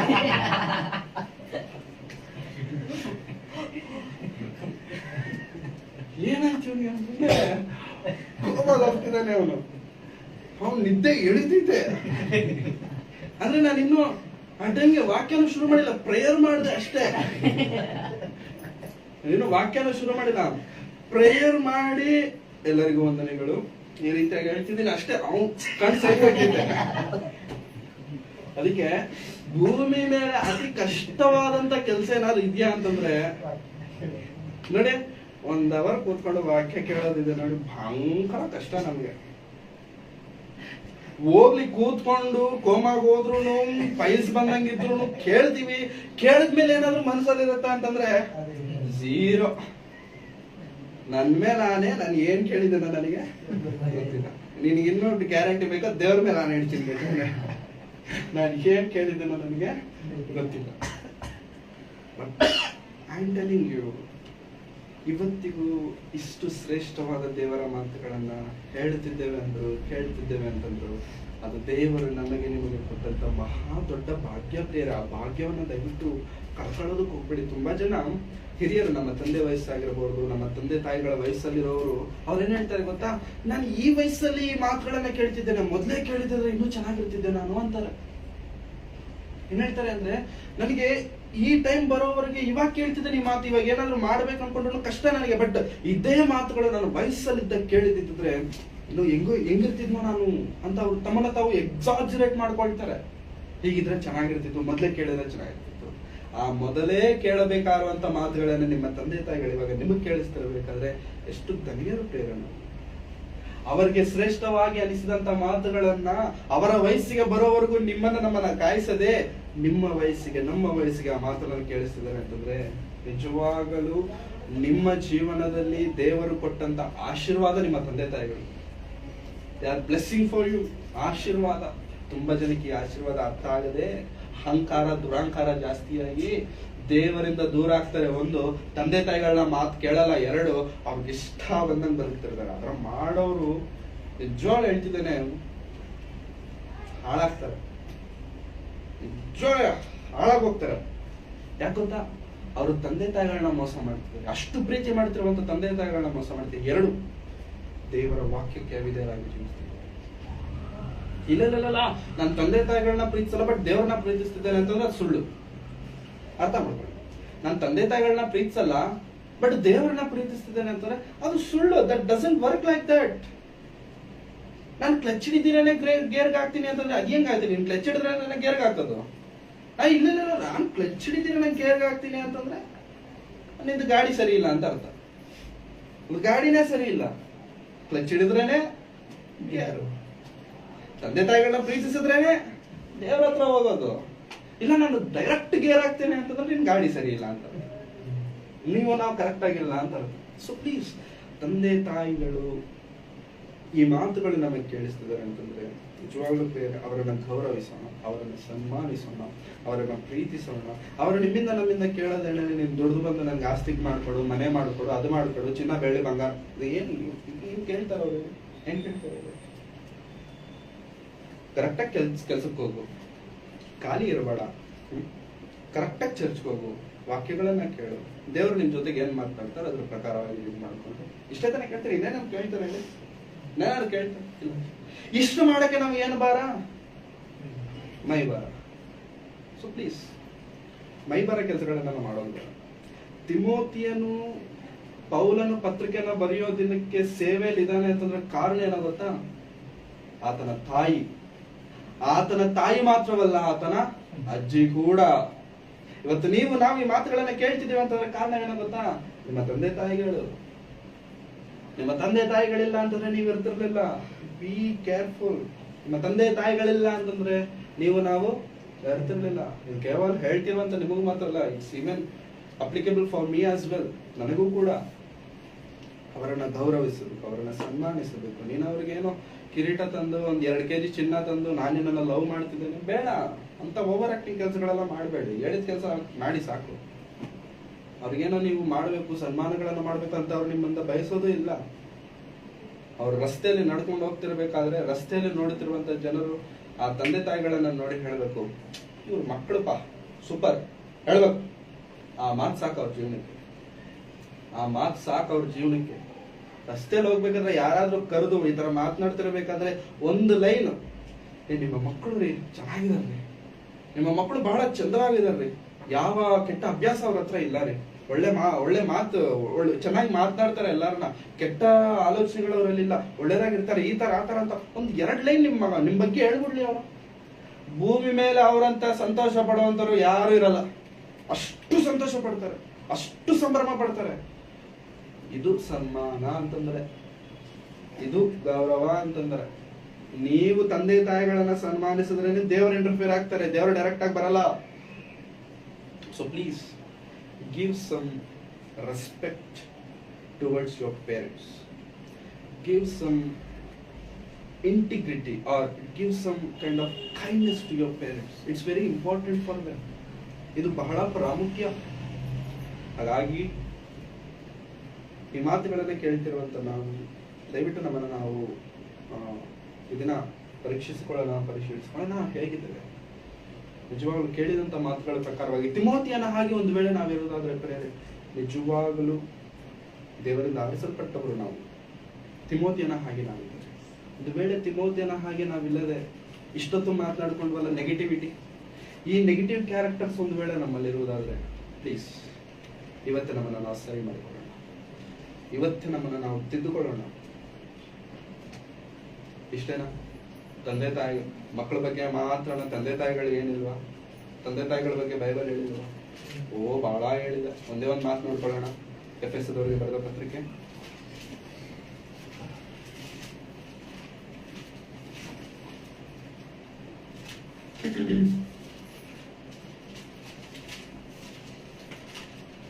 ಎಫೆಸದವರಿಗೆ ಬರೆದ ಪತ್ರಿಕೆ 6ನೇ ಅಧ್ಯಾಯ 4ನೇ ವಚನ. 6:4. ತಂದೆಗಳೇ ನಿಮ್ಮ ಮಕ್ಕಳಿಗೆ ತಂದೆಗಳೇ ನಿಮ್ಮ ಮಕ್ಕಳಿಗೆ ಕೋಪವನ್ನೆಬ್ಬಿಸದೆ ಕರ್ತನಿಗೆ ಮೆಚ್ಚುಗೆಯಾಗಿರುವ ಬಾಲ ಶಿಕ್ಷೆಯನ್ನು ಬಾಲೋಪದೇಶವನ್ನು ಮಾಡುತ್ತಾ ಅವರನ್ನು ಸಾಕಿ ಸಲಹಿರಿ. ತಂದೆಯರಿಗೆ ತಾಯಂದರಿಗೆ ದೇವರು ಹೇಳ್ತಿರುವಂತದ್ದು, ನಿಮ್ಮ ಮಕ್ಕಳಿಗೆ ಕೋಪವನ್ನೆಬ್ಬಿಸದೆ. ಮನೆಯಲ್ಲಿ ಕೋಪ ಬರ್ಸೋದು ಜಾಸ್ತಿ ಅಪ್ಪನ ಅಮ್ಮನ? ಯಾರು ಹೇಳಿ? ಅಮ್ಮ ಕೋಪ ಬರಸ್ತಾರ, ಅಪ್ಪ ಕೋಪ ಬರಸ್ತಾರ? ಅಪ್ಪನೇ. ಹೌದಾ ಇಲ್ವೋ? ಅಮ್ಮನ ಜೊತೆಗೆ ಲವ್ ಜಾಸ್ತಿ ಇರುತ್ತೆ, ಅಪ್ಪನ ಜೊತೆಗೂ ಲವ್ ಇರುತ್ತೆ, ಬಟ್ ಕೋಪ ಬರೋದು ಮಾತ್ರ ಅದಕ್ಕೆ ದೇವರು ಹೇಳ್ತಿದ್ದಾರೆ. ಅದಕ್ಕೆ ಪವನ್ ತಂದೆಗಳೇ, ನೀವು ಮಾತಾಡಿದ್ರೆ ನಿಮ್ ಮಕ್ಕಳಿಗೆ ಕೋಪ ಬರುತ್ತಪ್ಪ. ನೀವೇನೋ ಉದ್ದೇಶದಿಂದ ಮಾತಾಡ್ತೀರಾ, ಬಟ್ ಅದು ನಿಮ್ಮ ಮಕ್ಕಳಿಗೆ ಹೆಂಗಾಗತ್ತೆ, ಅದು ಕೋಪ ಬರುತ್ತೆ. ದಯವಿಟ್ಟು ಅದನ್ನ ನೀವು ಅರ್ಥ ಮಾಡ್ಕೋಬೇಕು. ನೀವು ಒಂದ್ ಸಪಾನ ಟೈಮ್ ಮಕ್ಕಳೇ ತಾನೆ, ನಿಮಗೂ ಒಂದ್ ಸಪಾನ ಟೈಮ್ ನಿಮ್ಮ ಅಪ್ಪ ಅಮ್ಮನ ಮಾತುಗಳು ಕೋಪ ಬಂತು ತಾನೆ. ಇವಾಗ ನಿಮ್ಮ ಮಕ್ಕಳಿಗೂ ಸೇಮ್ ಅದೇ ತಾನೆ. ತಂದೆಗಳೇ, ನಿಮ್ಮ ಮಕ್ಕಳಿಗೆ ಕೋಪ ಬರುತ್ತಪ್ಪ. ಅವರು ಮನುಷ್ಯರೇ, ಅವ್ರಿಗೂ ಕೋಪ ಇರುತ್ತೆ, ಅವ್ರಿಗೂ ಪ್ರೀತಿ ಇರುತ್ತೆ, ಅವ್ರಿಗೂ ಕೋಪಗಳು ಬರುತ್ತೆ. ಕೋಪವನ್ನೆಬ್ಬಿಸದೆ, ಕೋಪ ಮಾಡಿಸ್ಬೇಡಿ, ನೀವು ಕೋಪ ಮಾಡ್ಕೋಬೇಡಿ, ಅವ್ರಿಗೂ ಕೋಪ ಬರೆಸ್ಬೇಡಿ. ಕೋಪವನ್ನೆಬ್ಬಿಸದೆ ಕರ್ತನಿಗೆ ಮೆಚ್ಚುಗೆಯಾಗಿರುವ ಬಾಲ ಶಿಕ್ಷೆಯನ್ನು ಬಾಳೋಪದೇಶವನ್ನು ಮಾಡುತ್ತಾ ಅವರನ್ನು ಸಾಕಿ ಸಲಹಿ. ನೀವು ಸಾಕ್ತಿದ್ದೀರಾ, ವೆರಿ ಗುಡ್. ಅವರನ್ನು ಬೆಳೆಸ್ತಿದ್ದೀರಾ, ವೆರಿ ಗುಡ್. ಬಟ್ ಆ ಸಾಕುವುದರ ಜೊತೆಗೆ ಏನಿಟ್ಟು ಸಾಕಬೇಕು, ಏನು ಕೊಟ್ಟು ಸಾಕಬೇಕು ಅಂತಂದ್ರೆ ಬಾಲೋಪದೇಶ, ಬಾಲ ಶಿಕ್ಷೆ. ಚಿನ್ನ ಬಾಲ ಶಿಕ್ಷೆ, ಪೆದ್ದ ಬಾಲ ಶಿಕ್ಷೆ ಅಂತ ಇರುತ್ತೆ. ಹೌದಾ? ಅಂದ್ರೆ ಏನು? ಅದೇ primary education, high school education, elementary, primary, ಆ ಟೈಪ್ ಆಫ್ ಅಲ್ಲಿ ಇರುತ್ತೆ. ಸೊ ನೀವು ನಿಮ್ಮ ಮಕ್ಕಳಿಗೆ ಸ್ಕೂಲಿಗೆ ಕಳಿಸಿ ಅಂತ ಹೇಳ್ತಿಲ್ಲ. ತಂದೆ ತಾಯಿಗಳಿಗೆ ಏನ್ ಹೇಳ್ತಿದ್ದಾರೆ ಅಂತಂದ್ರೆ ಬಾಲೋಪದೇಶ, ಬಾಲ ಶಿಕ್ಷೆ. ನಿಮ್ಮ ಮಕ್ಕಳಿಗೆ ಯಾವುದು ಸರಿಯಾದ ಮಾರ್ಗ, ಯಾವುದು ತಪ್ಪಾದ ಮಾರ್ಗ ಎಂಬುದಾಗಿ ಬಾಲ್ಯದಲ್ಲಿರಬೇಕಾದ್ರೆ ನೀವು ನಡೆಸಬೇಕು. ಅವ್ರನ್ನ ಬಾಲ್ಯ ವಯಸ್ಸಲ್ಲಿರಬೇಕಾದ್ರೆ ನಡೆಸಬೇಕು. ಯಾಕೆ ಬಾಲ್ಯ ವಯಸ್ಸಲ್ಲಿ ನಡೆಸಬೇಕು ಅಂತಂದ್ರೆ ಅವನು ದೊಡ್ಡವನಾಗೋವರೆಗೆ ಅದರಿಂದ ದೂರ ಆಗಲ್ಲ. ಇದು ಹೆಂಗಾಗುತ್ತೆ ಅಂತಂದ್ರೆ ಆಗುತ್ತೆ, ಇದು ಹಾಗೆ ಆಗುತ್ತೆ. ಚಿಕ್ಕ ವಯಸ್ಸಲ್ಲಿ ಮಕ್ಕಳಿಗೆ ಏನಾದ್ರು ಹೇಳ್ಕೊಟ್ಟಿವಲ್ಲ ಅದು ಕೊನೆಯವರೆಗೂ ಮರೆಯಲ್ಲ. ಅವರು ABCD 25 ವರ್ಷದಿಂದ ಕಳ್ಕೊಂಡೆ ನಾನು. 20 ವರ್ಷದಿಂದ ABCDEFG ಫಸ್ಟ್ ಅದ್ ಕಳ್ಕೊಂಡೆ. ಆಮೇಲೆ ಹೆಸರು ಬರೆಯೋದು ಕಳ್ಕೊಂಡೆ. ಆಮೇಲೆ ನಮ್ಮ ಅಪ್ಪ ಹೆಸರು ಬರೆಯೋದು ಕಳ್ಕೊಂಡೆ. ಆಮೇಲೆ ನಮ್ಮ ಅಮ್ಮ ಹೆಸರು ಬರೆಯೋದು ಕಳ್ಕೊಂಡೆ. ನಮ್ಮ ತಂಗಿ ಹೆಸರು ಬರೆಯೋದು ಕಳ್ಕೊಂಡೆ. ಹೆಸರು ಬರೆಯೋದು ಬಂದ್ಬಿಡ್ತಲ್ಲ. ಇನ್ನು ಪೇಪರ್ ಪೆನ್ ಇಟ್ಕೊಳ್ಳೋದು, ಮನೆ ತಿರುಗೋದು, ಎಲ್ಲಾರ ಹೆಸರು ಬರೆಯೋದು. ನಿಮ್ಮ ಹೆಸರೇನು? ಇದಾ? ಓಕೆ, ಇದೇ ನಿಮ್ಮ ಹೆಸರು, ನೋಡಿ ಇಂಗ್ಲಿಷಲ್ಲಿ ಹಿಂಗೆ ಬರೀತಾರೆ ಅಂತ ಹೇಳೋದು. ಅಂಕಲ್ ನಿಮ್ಮ ಹೆಸರೇನು? ಇದಾ? ಓಕೆ, ಇದೇ ನಿಮ್ಮ ಹೆಸರು, ಹಿಂಗೆ ಇಂಗ್ಲಿಷಲ್ಲಿ ಹಿಂಗೆ ಬರೀತೀನಿ, ಮಾಡ್ಕೊಳ್ಳಿ, ನೀವು ಏನಂತಾರೆ ಪ್ರಾಕ್ಟೀಸ್ ಮಾಡಿ ಅಂತ ಹೇಳ್ಕೊಡೋದು. ಅಂದ್ರೆ ಒನ್ಸ್ ಕಲ್ತ್ಕೊಂಡ್ವಿ ಅಂತಂದ್ರೆ ಅದು ಸಾಯೋವರೆಗೂ ನಾವು ಅದನ್ನ ಮರೆಯಲ್ಲ. ಬಟ್ ಯಾವಾಗ ಕಲಿಬೇಕು? ಕಲಿಯೋ ವಯಸ್ಸಲ್ಲೇ ಕಲಿಬೇಕು. ವಯಸ್ಸಾದ್ಮೇಲೆ ಇವಾಗ ಕಾಲೇಜ್ಗೆ ಹೋಗ್ಬಿಟ್ಟು ಮತ್ತೆ ಓದೋಣ ಅಂತಂದ್ರೆ ಹೆಂಗಿರುತ್ತೆ? ಈ ವಯಸ್ಸಲ್ಲಿ ಮತ್ತೆ ಕಾಲೇಜ್ಗೆ ಹೋಗ್ಬಿಟ್ಟು ಮತ್ತೆ ಡಿಗ್ರಿನ ರೀಸ್ಟಾರ್ಟ್ ಮಾಡಿ ಅಂತಂದ್ರೆ ಹೆಂಗಿರುತ್ತೆ? ಹೋಗ್ತೀವ? ಆಗಲ್ಲ ಅದು. ಅದಕ್ಕೆ ಯಾವಾಗ ಓದಬೇಕು, ಯಾವಾಗ ಹೇಳ್ಕೊಡ್ಬೇಕು ತಂದೆ ತಾಯಿಗಳೇ ನಿಮಗೆ ಗೊತ್ತಿದ್ದ ಮೇಲೆ ಏನ್ ಮಾಡಿ ಹೇಳ್ಕೊಡಿ, ಬಿಟ್ಬಿಡ್ಬೇಡಿ. ಆ ವಯಸ್ಸು ದಾಟದ್ಮೇಲೆ ಅವ್ರು ಕಲ್ತ್ಕೊಳ್ಬೇಕು ಅಂತ ಅವ್ರಿಗಿದ್ರು ಕಲ್ತ್ಕೊಳಕ್ ಆಗದಿರುವಂತ ಪರಿಸ್ಥಿತಿಗಳಿರ್ತವೆ. ಸೊ ಪ್ಲೀಸ್ ಅವ್ರಿಗೆ ಹೇಳಿ ಅಂತ ಹೇಳ್ತಾ, ನಿಮ್ಮ ಮಕ್ಕಳಿಗೆ ಕೋಪವನ್ನೆಬ್ಬಿಸದೆ ಕರ್ತನಿಗೆ ಮೆಚ್ಚುಗೆಯಾಗಿರುವ ಬಾಲ ಶಿಕ್ಷೆಯನ್ನು, ಬಾಲೋಪದೇಶವನ್ನು ಮಾಡುತ್ತಾ ಅವರನ್ನು ಸಾಕಿರಿ, ಸಲಹೆ. ಅದು ಕರ್ತನಿಗೆ ಇಷ್ಟವಾದಂತ ಕೆಲಸ. ಸೊ ಪ್ಲೀಸ್ ತಂದೆ ತಾಯಿಗಳು ಕೂಡ ಪ್ರೇರೆ ಇದರ ಬಗ್ಗೆ ಗಮನವನ್ನ ಹಾರಿಸಬೇಕು. ನಮ್ಮ ಮಕ್ಕಳು, ನಾವು ಮುದುಕರಾದ ಮೇಲೆ ಅಥವಾ ನಮಗೆ ವಯಸ್ಸಾದ ಮೇಲೆ ನಮ್ಮ ಮಾತುಗಳನ್ನ ನಮ್ಮ ಮಕ್ಕಳು ಕೇಳಬೇಕಂತಂದ್ರೆ ಹೆಂಗೆ ಹೇಳ್ತಾರೆ? ಅವ್ನು ರೋಡ್ಗೆ ಬಿಟ್ಬಿಟ್ರೆ ಕೇಳಲ್ಲ, ಅವ್ನಿಗೆ ಇಷ್ಟ ಬಂದಂಗೆ ಬೆಳೆಸ್ಬಿಟ್ರೆ ಕೇಳಲ್ಲ. ಅವನಿಗೊಂದು ಪದ್ಧತಿ ಇರಬೇಕು, ಅವನಿಗೊಂದು ಕ್ರಮವನ್ನ ಹೇಳ್ಕೊಡ್ಬೇಕು. ಅವಾಗ್ಲೇ ಮಕ್ಕಳು ಹೇಳಿದ್ ಮಾತು ಕೇಳ್ತಾರೆ. ಲಬೋ ದಿಬೋ ಅಂತ ಬಾಯ್ ಪಡ್ಕತಾರೆ. ಇವಾಗ ಬಾಯ್ ಹೊಡ್ಕೋತಾರೆ. ನನ್ನ ಮಗ ಹಿಂಗಾಗ್ಬಿಟ್ಟ, ನನ್ನ ಮಗ ಹಂಗಾಗ್ಬಿಟ್ಟ, ನನ್ನ ಮಗ ಕುಡಿತಿದ್ದಾನೆ, ನನ್ನ ಮಗ ಡ್ರಗ್ಸ್ ತಗೊಳ್ತಿದ್ದಾನೆ, ನನ್ನ ಮಗ ಹಂಗ್ ಮಾಡ್ತಿದ್ದಾನೆ, ಹಿಂಗ್ ಮಾಡ್ತಿದ್ದಾನೆ. ಯಾಕೆ ಮಾಡಲ್ಲ? ಮಾಡ್ತಾನೆ. ಯಾಕೆ ಹೇಳಿ? ಅವನ್ನ ನಡೆಸಬೇಕಾಗಿರುವಂತ ಸಮಯದಲ್ಲಿ ಸರಿಯಾಗಿ ಅವನನ್ನ ನೀವು ನಡೆಸಿಲ್ಲ. ಆ ತಂದೆ ತಾಯಿಗಳು ಇವತ್ತಿನ ಜನರೇಷನ್ ಅಲ್ಲಿ ಮಾಡ್ತಿರುವಂತ ತಪ್ಪು ಅದೇ ಪ್ರಿಯರೇ. ನನ್ ಬಹಳ ದುಃಖ ಆಗುತ್ತೆ. ನಮ್ಮ ಮನೆ ಹತ್ರ ತುಂಬಾ ಜನ ಮಕ್ಕಳಿದ್ದಾರೆ, ಒಬ್ಬೊಬ್ಬರಿಗೆ ಕಡಿಮೆ ಅಂದ್ರೆ 4 ಜನ ಮಕ್ಕಳು, ಕಡಿಮೆ ಅಂದ್ರೆ 4 ಜನ ಮಕ್ಕಳು, 5 ಜನ ಮಕ್ಕಳು. ಅಂದ್ರೆ ಮಕ್ಕಳು ಇರೋದು ತಪ್ಪು ಅಂತ ನಾನು ಹೇಳ್ತೀನಿ. ಮಕ್ಕಳು ದೇವರು ಕೊಡುವಂತ ಬಹುಮಾನ. ಆದ್ರೆ ದೇವರು ಕೊಟ್ಟಂತ ಬಹುಮಾನವನ್ನ ಕೊಟ್ಟ ನಂತರ ಅವ್ರು ಏನ್ ಮಾಡ್ತಾರೆ ಗೊತ್ತಾ? ಬೀದಿಗೆ ಬಿಡ್ತಾರೆ. ಲಿಟ್ರಲಿ ಬೀದಿಗೆ ಬಿಡ್ತಾರೆ ಅಂದ್ರೆ ಬೀದಿಗೆ ಬಿಡ್ತಾರೆ, ರೋಡ್ಗೆ ಬಿಡ್ತಾರೆ. ಅವ್ನು ಬೆಳೆಯೋದೇ ರೋಡಲ್ಲಿ. ನಿಜವಾಗ್ಲೂ ಹೇಳ್ತೀನಿ, ಬೆಳೆಯೋದೇ ರೋಡಲ್ಲಿ. ಬೆಳಿಗ್ಗೆ ಮನೆಯಿಂದ ಹೊರಗೆ ಬರ್ತಾನೆ, ನಿದ್ದೆ ಮಾಡಿ ರೋಡಲ್ಲೇ ಅಡ್ಡಾಡ್ತಾನೆ, ಊಟ ಹಸುವಾದ್ರೆ ಮತ್ತೆ ಮನೆಗೆ ಹೋಯ್ತಾನೆ, ಊಟ ಮಾಡ್ತಾನೆ, ಮತ್ತೆ ರೋಡ್ಗೆ ಬರ್ತಾನೆ, ಮತ್ತೆ ಊಟಕ್ಕೆ ಹೋಯ್ತಾನೆ, ಮತ್ತೆ ರೋಡ್ಗೆ ಬರ್ತಾನೆ, ನಿದ್ದೆ ಬಂದ್ರೆ ಮತ್ತೆ ಮನೆಗೆ ಊಟ ಮಾಡ್ಕೊತಾನೆ, ಮತ್ತೆ ಬೆಳಿಗ್ಗೆ ಆದ್ಮೇಲೆ ಸೇಮ್ ರೋಟೀನ್. ಅವ್ನು ಬೆಳೆಯೋದೇ ರೋಡಲ್ಲಿ. ರೋಡಲ್ಲಿ ಒಳ್ಳೇದಿರುತ್ತೆ, ಕೆಡದಿರುತ್ತೆ. ಕೆಡದಿರುತ್ತೆ, ದರಿದ್ರ ಎಲ್ಲ ಇರುತ್ತೆ, ಅಸಹ್ಯ ಎಲ್ಲ ಇರುತ್ತೆ. ಅಸಹ್ಯ ಎಲ್ಲ ಚಿಕ್ಕ ವಯಸ್ಸಲ್ಲೇ ತುಂಬ್ಕೊಂಡ್ಬಿಡ್ತಾನೆ ತಲೆಗೆ. ಸ್ಟೋರೇಜ್ ಹಾರ್ಡ್ ಡಿಸ್ಕ್ ಅಲ್ಲಿ ಸ್ಟೋರೇಜ್ ಮಾಡ್ಕೊಂಡಾಗೆ, ಮೆಮೊರಿ ಕಾರ್ಡ್ ಅಲ್ಲಿ ಸ್ಟೋರೇಜ್ ಮಾಡ್ಕೊಂಡಾಗೆ. ಬೆಳೆದ ಮೇಲೆ ಯಾವ್ದನ್ನಾದ್ರೂ ಸ್ಟೋರೇಜ್ ಮಾಡ್ಕೊಂಡಿದ್ದಾನಲ್ಲ ಅದು ಟಿವಿಗೆ ಹಾಕ್ತಾನೆ. ನೋಡಿ ನೋಡಿ, ಇದೆಲ್ಲ ಇಷ್ಟು ದಿನ ನಾನು ಸ್ಟೋರ್ ಮಾಡ್ಕೊಂಡಿದ್ದ ಡೇಟಾ ಟಿವಿಗೆ ಹಾಕ್ತಿದೀನಿ ನೋಡಿ ಅಂತ. ನೋಡಿದ್ಮೇಲೆ ಯಾರು ನಿನಗಿದೆಲ್ಲ ಹೇಳ್ಕೊಟ್ಟಿದ್ದ ಅಂತ ಅವಾಗ ಬಾಯ್ ಬಿಡ್ಕತೀವಿ. ಯಾರು ಹೇಳ್ಕೊಟ್ಟಿದ್ದು? ಪಕ್ಕದ ಮನೆ ಆಂಟಿ, ಎದುರುಗಡೆ ಮನೆ ಅಂಕಲ್, ಹಿಂದೆ ಮನೆ ಆಂಟಿ. ಅವ್ರ ಮನೆಗಳಲ್ಲಿ ಜಗಳ ಆಗಲ್ವಾ? ಅವ್ರಿಗೆ ಕೋಪಗಳು ಬರಲ್ವಾ? ಆ ಕೋಪ ಬಂದಾಗ ನಮ್ಮ ಬಾಯ್ ಕಂಟ್ರೋಲ್ ಅಲ್ಲಿ ಇರುತ್ತೆ ಹೇಳಿ? ಇರಲ್ಲ. ಬಾಯ್ ಕಂಟ್ರೋಲ್ ಅಲ್ಲಿ ಇರಲ್ಲ. ಕಿಟಕಿ ಮುಚ್ಚಿದ್ರು, ಬಾಗಿಲು ಮುಚ್ಚಿದ್ರು ಸೌಂಡ್ ಮಾತ್ರ ಹೊರಗೆ ಹೋಗ್ತಿರುತ್ತೆ. ಎಲ್ಲಾ ಮುಚ್ಚಿದ್ರು ಕೂಡ ಸೌಂಡ್ ಹೊರಗೆ. ಯಾರು ಇರ್ತಾರೆ? ನಮ್ಮ ಮಕ್ಳು ಇರ್ತಾರೆ. ಅವನ್ ಏನ್ ಮಾಡ್ತಾನೆ? ರೆಕಾರ್ಡ್ ಬಟನ್ ಆನ್ ಮಾಡಿರ್ತಾನೆ. ಎಲ್ಲಾ ರೆಕಾರ್ಡ್ ಆಗ್ತಿರುತ್ತೆ. ಅವಾಗ ಪ್ಲೇ ಮಾಡಕ್ ಇನ್ನು ಬಾಯಿ ಮಾತು ಬರಲ್ವಲ್ಲ, ಅವಾಗ ಕಲಿತಿರ್ತಾನಲ್ಲ. ಎಲ್ಲ ರೆಕಾರ್ಡ್ ಮಾಡ್ಕೊಂಡು ಪ್ಲೇ ಬಟನ್ ನೋಡಿದಾಗ ನಾವು ತಡ್ಕೊಳಕ್ ಆಗಲ್ಲ. ಅವ್ನು ಹೊಡಿತಾನೆ ಪ್ಲೇ ಬಟನ್, ಒಂದಲ್ಲ ಒಂದು ದಿನ ಹೊಡಿತಾನೆ. ಹೊಡೆದಾಗ ನಾವು ಕಿವಿ ಮುಚ್ಕೋಬೇಕು. ಯಾರೋ ಹೇಳ್ಕೊಟ್ಟಿದ್ದು ನಿನಗೆ, ದಿನ ಚರ್ಚ್ಗೆ ಹೋಗ್ತಿದ್ಯಲ್ಲ ನೀನು ಅಂತಂದ್ರೆ ಅವ್ನ್ ಚರ್ಚ್ಗಿಂತ ಜಾಸ್ತಿ ಇಲ್ಲೇ ರೆಕಾರ್ಡ್ ಮಾಡ್ಕತ್ತವ್ನೆ. ಚರ್ಚಲ್ಲಿ ಏನು ರೆಕಾರ್ಡ್ ಇಲ್ಲ. ಚರ್ಚಲ್ಲಿ ಮ್ಯೂಟ್, ಸೈಲೆಂಟ್ ಮೋಡಲ್ಲಿ. ಇಲ್ಲಿ ರೋಡಲ್ಲಿ ರೆಕಾರ್ಡ್. ಸೊ ನೀನ್ ಚರ್ಚ್ಗೆ ಹೋಯ್ತಿಯಲ್ಲೋ, ಆಡಾಡ್ತಿಯಲ್ಲೋ, ಎಲ್ಲ ಮಾಡಿದ್ರು ಕೂಡ ಈ ದರಿದ್ರ ಅನ್ನೋದಿದೆ ನೋಡಿ. ಇದು ಚರ್ಚ್ಗಿಂತ ಚೆನ್ನಾಗಿರುತ್ತೆ, ವಾಕ್ಯಕ್ಕಿಂತ ಚೆನ್ನಾಗಿರುತ್ತೆ. ಅದಕ್ಕೆ ಅದನ್ನೆಲ್ಲ ಹೋಯ್ತು. ಸಿಗರೇಟ್ ಮೇಲೆ ಭಯಂಕರವಾಗಿ ಇಷ್ಟು ದೊಡ್ಡ ಹಾಕಿರ್ತಾರೆ ಪ್ರಿಯರ ಫೋಟೋ. ಅದೇನೋ ದವಡೆ ಹೊಡೆದೋಗಿರೋದ, ಅದೇನೋ ಹಾಕಿರ್ತಾರಲ್ಲ, ಅಷ್ಟು ದೊಡ್ಡದು ಹಾಕಿ ಇದನ್ನ ನೀವು ಕುಡಿದ್ರ ಹಿಂಗ ಹಾಕ್ತೀರ.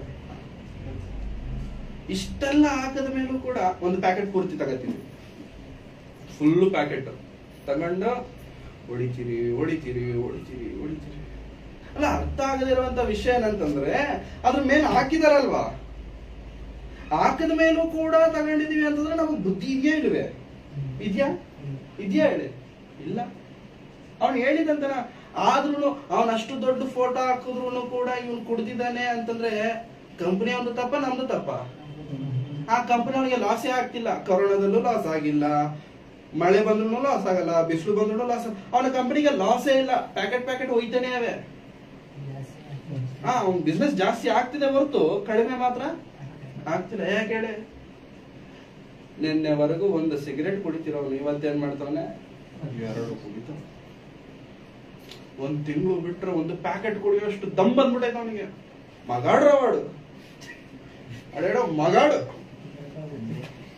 ఒకప్పుడు మగవాళ్ళు తాగేవాళ్ళు. ಒಂದು ಕಾಲದಲ್ಲಿ ಗಂಡಸರು ಕುಡಿಯೋರು ಸಿಗರೇಟ್. ಇವಾಗ ದರಿದ್ರ. ಯಾವ ಬೇಕ್ರಿ ಹತ್ರ ನೋಡಿದ್ರು ಹುಡುಗರ ಪಕ್ಕದಲ್ಲಿ ಹುಡುಗಿರು ಇಬ್ರು ನಿಂತಿರ್ತಾರೆ. ಅವರು ಒಂದು ಕೈಯಲ್ಲಿ ಟೀ ಹಿಡಿದಿರ್ತಾರೆ, ಇನ್ನೊಂದು 2 ಬೆರಳ ಮಧ್ಯದಲ್ಲಿ ಹೊಗೆ ಬರ್ತಿರುತ್ತೆ. ಏನಿದು ಹೊಗೆ ಬರ್ತಿದೆ ಅಂತ ಝೂಮ್ ಮಾಡಿ ನೋಡಿ. ಅವ್ರ ಕೈಯಲ್ಲೂ ಸಿಗರೇಟಾ? ಅದು ಹುಡುಗಿ. ಹೌದು, ಇದು ಬೆಂಗಳೂರಪ್ಪ. ಬೆಂಗಳೂರಲ್ಲಿ ಹಿಂಗೆ ಹುಡುಗಿರೇ ಕುಡಿತಿದಾರೆ ಅಂತಂದ್ಮೇಲೆ ಹುಡುಗರು ಕುಡಿಯೋದು ತಪ್ಪ ಸರಿನಾ? ಹೇಳ್ರಪ್ಪ. ನಾವ್ ಹೇಳ ಹುಡುಗಿರೇ ಕುಡಿತಿದ್ದಾರೆ ಅಂತಂದ್ಮೇಲೆ ಗಂಡಸಾದಂತ ನಾನು, ಮೀಸೆ ಬಂದಿರೋ ನಾನು, ಸಮಾಜದಲ್ಲಿ ಒಂದು ಘನ ಗೌರವ ಇವೆಲ್ಲ ಇರೋ ನಾನು, ಆ ಹುಡುಗಿ ಒಂದು ಕುಡಿತಿದ್ದಾಳೆ ಅಂದ್ರೆ ಅಭ್ಯಾಸ ಇಲ್ದಿರೋ ನಾನು ಆ ಹುಡುಗಿ ಮುಂದೆ 2-3 ಕುಡಿಬೇಕು.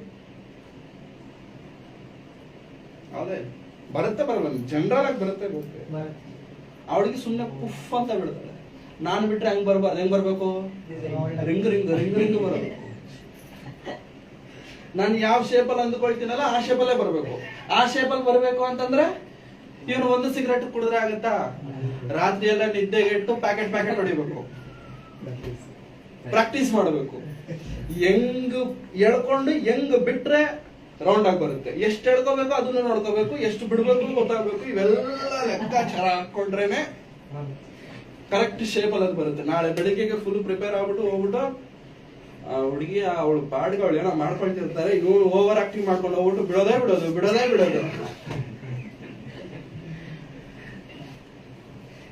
ಸಿ ಬೆಂಗಳೂರಲ್ಲಿ ಜಸ್ಟ್ ಥಿಂಕ್, ಬೆಂಗಳೂರಲ್ಲಿ ಇದೀವಿ ನಾವು.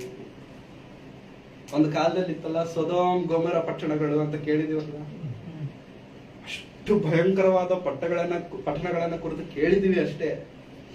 ಇವಾಗ ಆ ಪಟ್ಟಣದಲ್ಲಿ ನಾವಿದ್ದೀವಿ.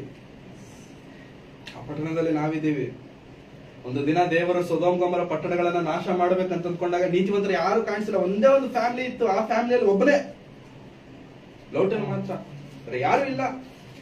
ಅದೊಂದ್ ವೇಳೆ ದೇವರು ಕೂಡ ಬೆಂಗಳೂರಿನ ಪುಡಿ ಮಾಡ್ಬಿಡ್ಬೇಕು, ಬೆಂಗಳೂರನ್ನ ಸುಟ್ಟು ಬಿಡ್ಬೇಕು, ಬೆಂಗಳೂರನ್ನ ಸುಟ್ಟೋದ್ ಬೇಡ ಬಿಡಿ, ಜೋರಾಗಿ ಮಳೆ ತರ ಸುಟ್ಟ ಸಾಕು, ಬೆಂಗಳೂರು ತುಂಬ್ಕೊಂಡು ಓಡ್ಕೊಂಡು ಹೋಗ್ಬಿಡುತ್ತೆ. ಹೌದಾ? ಸೊ ಆತರ ಅಂದ್ಕೊಂಡಾಗ ದೇವರು ಒಂದ್ ವೇಳೆ ಕಾಪಾಡ್ಬೇಕಂತ ಅಂದ್ಕೊಂಡ್ರೆ ನಿಮ್ಮನ್ನ ನೋಡಿದಾಗ ಇವ್ನ ಕಾಪಾಡ್ಬೇಕು ಅನ್ಸತರ ಏನಾದ್ರು ಇದೆಯಾ ನಮ್ಮ ಬದುಕುಗಳು? ಇಲ್ಲ, ಇವ್ನ್ ಫಸ್ಟ್ ಇವ್ನ ಮನೆ ನಿಂತ್ಬಿಡೋಣ ಅನ್ಸ್ಬೇಕು, ಫಸ್ಟ್ ಇವ್ನ ಮನೆ ತುಂಬಿಸ್ಬಿಡ್ಬೇಕು ಅನ್ಸೋತರ ಇದೆಯಾ ನಿಮ್ ಜೀವನದಲ್ಲಿ? ಬೇಡ, ಬೆಂಗಳೂರು ತುಂಬೋಗೋದು ದೊಡ್ಡ ವಿಷಯನೇ ಅಲ್ಲ. ಒಂದಿನ 2 ದಿನ ಜೋರಾಗಿ ಮಳೆ ಬಿತ್ತು ಅಷ್ಟೇ. ಅಣ್ಣವ್ರು ಹೇಳ್ತಾರೆ, ಅಣ್ಣ ಆ ರೋಡ್ ಬ್ಲಾಕ್ ಆಗ್ಬಿಟ್ಟಿತ್ತು, ಈ ರೋಡ್ ಬ್ಲಾಕ್ ಆಗ್ಬಿಟ್ಟಿತ್ತು, ಇಷ್ಟುದ್ದ ಅಷ್ಟುದ್ದ ಟ್ರಾಫಿಕ್. ಏನ್ 2 ದಿನ ನೀರಿಗೆ ಮೊಣಕಾಲ ಅಷ್ಟು ನೀರು ಬಂದ್ಬಿಡುತ್ತೆ, ಮನುಷ್ಯರು ಮುಳುಗೋಗ ಅಷ್ಟು ನೀರು ಬರುತ್ತೆ. ಅದೇ 2 ದಿನ 2 ತಿಂಗಳು ಉಳಿದ್ಬಿಡ್ತು ಅನ್ಕೊಳ್ಳಿ, ಬೆಂಗಳೂರಿಗೆ ಯಾರು ಬರಲ್ಲ, ಯಾರು ಹೋಗಲ್ಲ, ಬೆಂಗಳೂರಲ್ಲಿರೋರು ಇರಲ್ಲ, ಸತ್ತೋಗ್ಬಿಟ್ಟಿರ್ತಾರೆ. ಸೊ ಪ್ಲೀಸ್, ಒಳ್ಳೆ ಪರಿಸ್ಥಿತಿಗಳಲ್ಲಿ ನಾವಿದ್ದೇವೆ, ಒಳ್ಳೆ ವಾತಾವರಣವನ್ನು ನಮ್ಮ ತಂದೆ ತಾಯಿಗಳು ಕೊಟ್ಟಿದ್ದಾರೆ, ಒಳ್ಳೆ ವಾಕ್ಯವನ್ನ ದೇವರು ನಮಗೆ ಕೊಟ್ಟಿದ್ದಾರೆ. ಇದೇ ವಾಕ್ಯ ನಿಮಗೆ ಹೊರಗಡೆ ಎಲ್ಲೂ ಸಿಗಲ್ಲ, ಹೊರಗಡೆ ಎಲ್ಲೂ ನಿಮಗೆ ಸಿಗಲ್ಲ. ಸತ್ಯವಾದ ವಾಕ್ಯ ನಿಮಗೆ ಎಲ್ಲೂ ದೇವರು ಕೊಟ್ಟಿದ್ದಾರೆ, ನಿಮ್ಮ ಫ್ಯಾಮಿಲಿ ನಿಮಗೆ ಅದನ್ನ ಕೊಟ್ಟಿದ್ದಾರೆ. ಅದನ್ನ ಕಾಪಾಡಿಕೊಳ್ಳೋಣ, ದೇವರಿಗೋಸ್ಕರ ಜೀವಿಸೋಣ. ತಂದೆ ತಾಯಿಗಳು ಕೂಡ ಮಕ್ಕಳನ್ನ ಆ ರೀತಿ ಬೆಳೆಸೋದಕ್ಕೆ, ಕ್ರಮವಾಗಿ ಬೆಳೆಸೋದಕ್ಕೆ ನಾವು ಅಭ್ಯಾಸ ಮಾಡಿಕೊಳ್ಳೋಣ. ದೇವರಿಗಾಗಿ, ದೇವರ ರಾಜ್ಯಕ್ಕಾಗಿ ನಾವು ನಮ್ಮ ಕುಟುಂಬ ದೇವರಿಗೋಸ್ಕರ ಜೀವಿಸಬೇಕು. ಒಂದು ದಿನ ಯೆಹೋಶುವನು ಹೇಳ್ತಾನಲ್ಲ, ಬೇರೆ ಏನ್ ಹೇಳ್ತಾರೆ, ನಾನು ನನ್ನ ಮನೆಯವರು ಯೆಹೋವನನ್ನೇ. ಆ ಮಾತು ನಾವು ನಮ್ಮ ಕುಟುಂಬದವರು ಕೂಡ ಹೇಳುವಂತೆ ದೇವರು ನಮ್ಮೆಲ್ಲರನ್ನು ಮಾಡಿ ಆಶೀರ್ವದಿಸಬೇಕೆಂಬುದಾಗಿ ನಾನು ಬೇಡಿಕೊಳ್ಳುತ್ತಾ, ದೇವರಲ್ಲಿ ಪ್ರಾರ್ಥಿಸುತ್ತಾ ನನ್ನ ಮಾತುಗಳನ್ನು ಕಲಿಗಳನ್ನು ಮುಚ್ಚಿ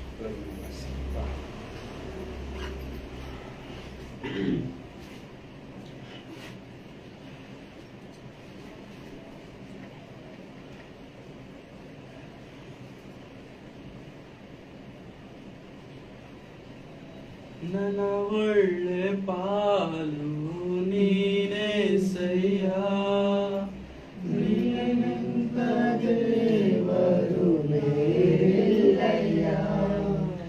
ನನ್ನ ಒಳ್ಳೆ ಪಾಲು ನೀನೇ ಸಯ್ಯ, ನಿನಗಿಂತ ದೇವರು ಬೇರಿಲ್ಲಯ್ಯ.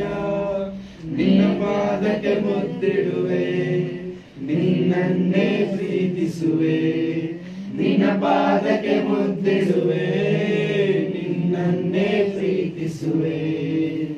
ಶಾಶ್ವತ ಸ್ಥಾನದಿ ನನ್ನನ್ನು ನೀನೇ ನಿಲ್ಲಿಸುವೆ, ಶಾಶ್ವತ ಸ್ಥಾನದಿ ನನ್ನನ್ನು ನೀನೇ ನಿಲ್ಲಿಸುವೆ. ನೀವೆಷ್ಟು ಒಳ್ಳೆಯವರಪ್ಪ,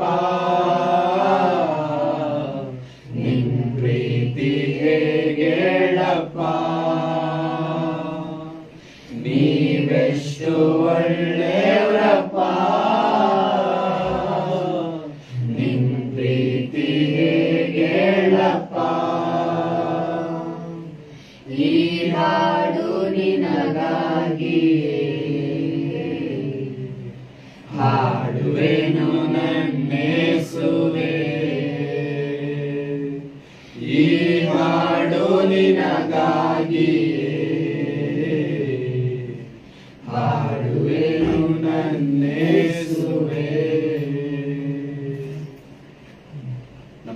ಬಹಳವಾಗಿ ಪ್ರೀತಿ ಮಾಡಿದ ನಮ್ಮ ತಂದೆಯಾದ ದೇವರೇ, ನಿಮ್ಮ ಪರಿಶುದ್ಧವಾದ ನಾಮಕ್ಕಾಗಿ ನಿಮಗೆ ವಂದನೆಗಳನ್ನು ಕರ್ತನೆ.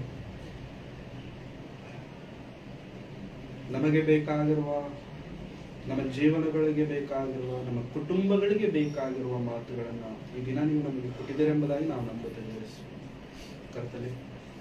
ಕೇಳಿದ ಮಾತುಗಳನ್ನು ಬಿಟ್ಟು ಬಿಡದೆ ಅವುಗಳ ಪ್ರಕಾರವಾಗಿ ಜೀವಿಸುವಂತೆ ನಮಗೆ ಸಹಾಯ ಮಾಡಿ, ನಿಮ್ಮ ಪ್ರೀತಿ ಕೃಪೆಗಳಿಂದ ನಮ್ಮನ್ನು ತುಂಬಿಸಿ ಕರ್ತನೆ. ಮಕ್ಕಳಾಗಿ ನಾವು ತಂದೆ ತಾಯಿಗಳಿಗೆ ವಿಧೇಯರಾಗಿಯೂ, ತಂದೆ ತಾಯಿಗಳಾಗಿರುವಂಥವರು ಮಕ್ಕಳನ್ನ ಸರಿಯಾದ ಮಾರ್ಗದಲ್ಲಿ ತರುವಂತ ಜ್ಞಾನವನ್ನ ನೀವು ಕೊಟ್ಟು ನಡೆಸಬೇಕೆಂಬುದಾಗಿ ಬೇಡಿಕೊಳ್ಳುತ್ತೇವೆ ಕರ್ತನೆ. ಕೇಳಿದ ಮಾತುಗಳನ್ನು ನಾವು ಬಿಟ್ಟು ಬಿಡದೆ ನಮ್ಮ ಹೃದಯಗಳನ್ನಿಟ್ಟುಕೊಂಡು ಅವುಗಳ ಪ್ರಕಾರವಾಗಿ ಜೀವಿಸಿ ನಾವು ಸರಿಯಾಗಿ ಅನೇಕರನ್ನ ಸರಿಯಾದ ಮಾರ್ಗದಲ್ಲಿ ತರುವಂತಹ ಭಾಗ್ಯವನ್ನು ನಮಗೆ ಕೊಟ್ಟು ನಡೆಸಬೇಕೆಂಬುದಾಗಿ ಬೇಡಿಕೊಳ್ಳುತ್ತಿದ್ದೇನೆ. ಮುಖ್ಯವಾಗಿ ಕರ್ತನೆ, ಯವನಸ್ಥರಾಗಿ ಅನೇಕರು ನಾವಿದ್ದೇವೆ ಸ್ವಾಮಿ. ಯವನಸ್ಥರು ತನ್ನ ಮಾರ್ಗವನ್ನು ಸರಿ ಮಾಡಿಕೊಳ್ಳುವಂಥದ್ದು ಕೇವಲ ನಿನ್ನ ವಾಕ್ಯದಿಂದ ಎಂಬುದಾಗಿ ನೀವು ಹೇಳಿದ್ರು. ಆ ಮಾತುಗಳನ್ನು, ಆ ವಾಕ್ಯವನ್ನು ಬಿಡದೆ ಹಗಲಿರುಳು ಧ್ಯಾನಿಸುತ್ತಾ ನಿಮಗೋಸ್ಕರ ನಿಂತುಕೊಳ್ಳುವಂತಹ ಮಹಾಧನ್ಯತೆಯನ್ನು, ಭಾಗ್ಯವನ್ನು ನೀವು ಕೊಟ್ಟು ನಡೆಸಬೇಕೆಂಬುದಾಗಿ ಬೇಡಿಕೊಳ್ಳುತ್ತಾ, ಮಾಡಿದ ಎಲ್ಲಾ ರೀತಿಯಾದ ಉಪಕಾರಗಳಿಗಾಗಿ ನಿಮಗೆ ವಂದನೆಗಳನ್ನು ಸಲ್ಲಿಸುತ್ತಾ ಯೇಸು ಕ್ರಿಸ್ತರವರ ಪರಿಶುದ್ಧವಾದ ನಾಮದಲ್ಲಿ ಪ್ರಾರ್ಥಿಸಿ ಬೇಡಿ ಹೊಂದಿದ್ದೇನೆ ತಂದೆಯಾದ ದೇವರೇ.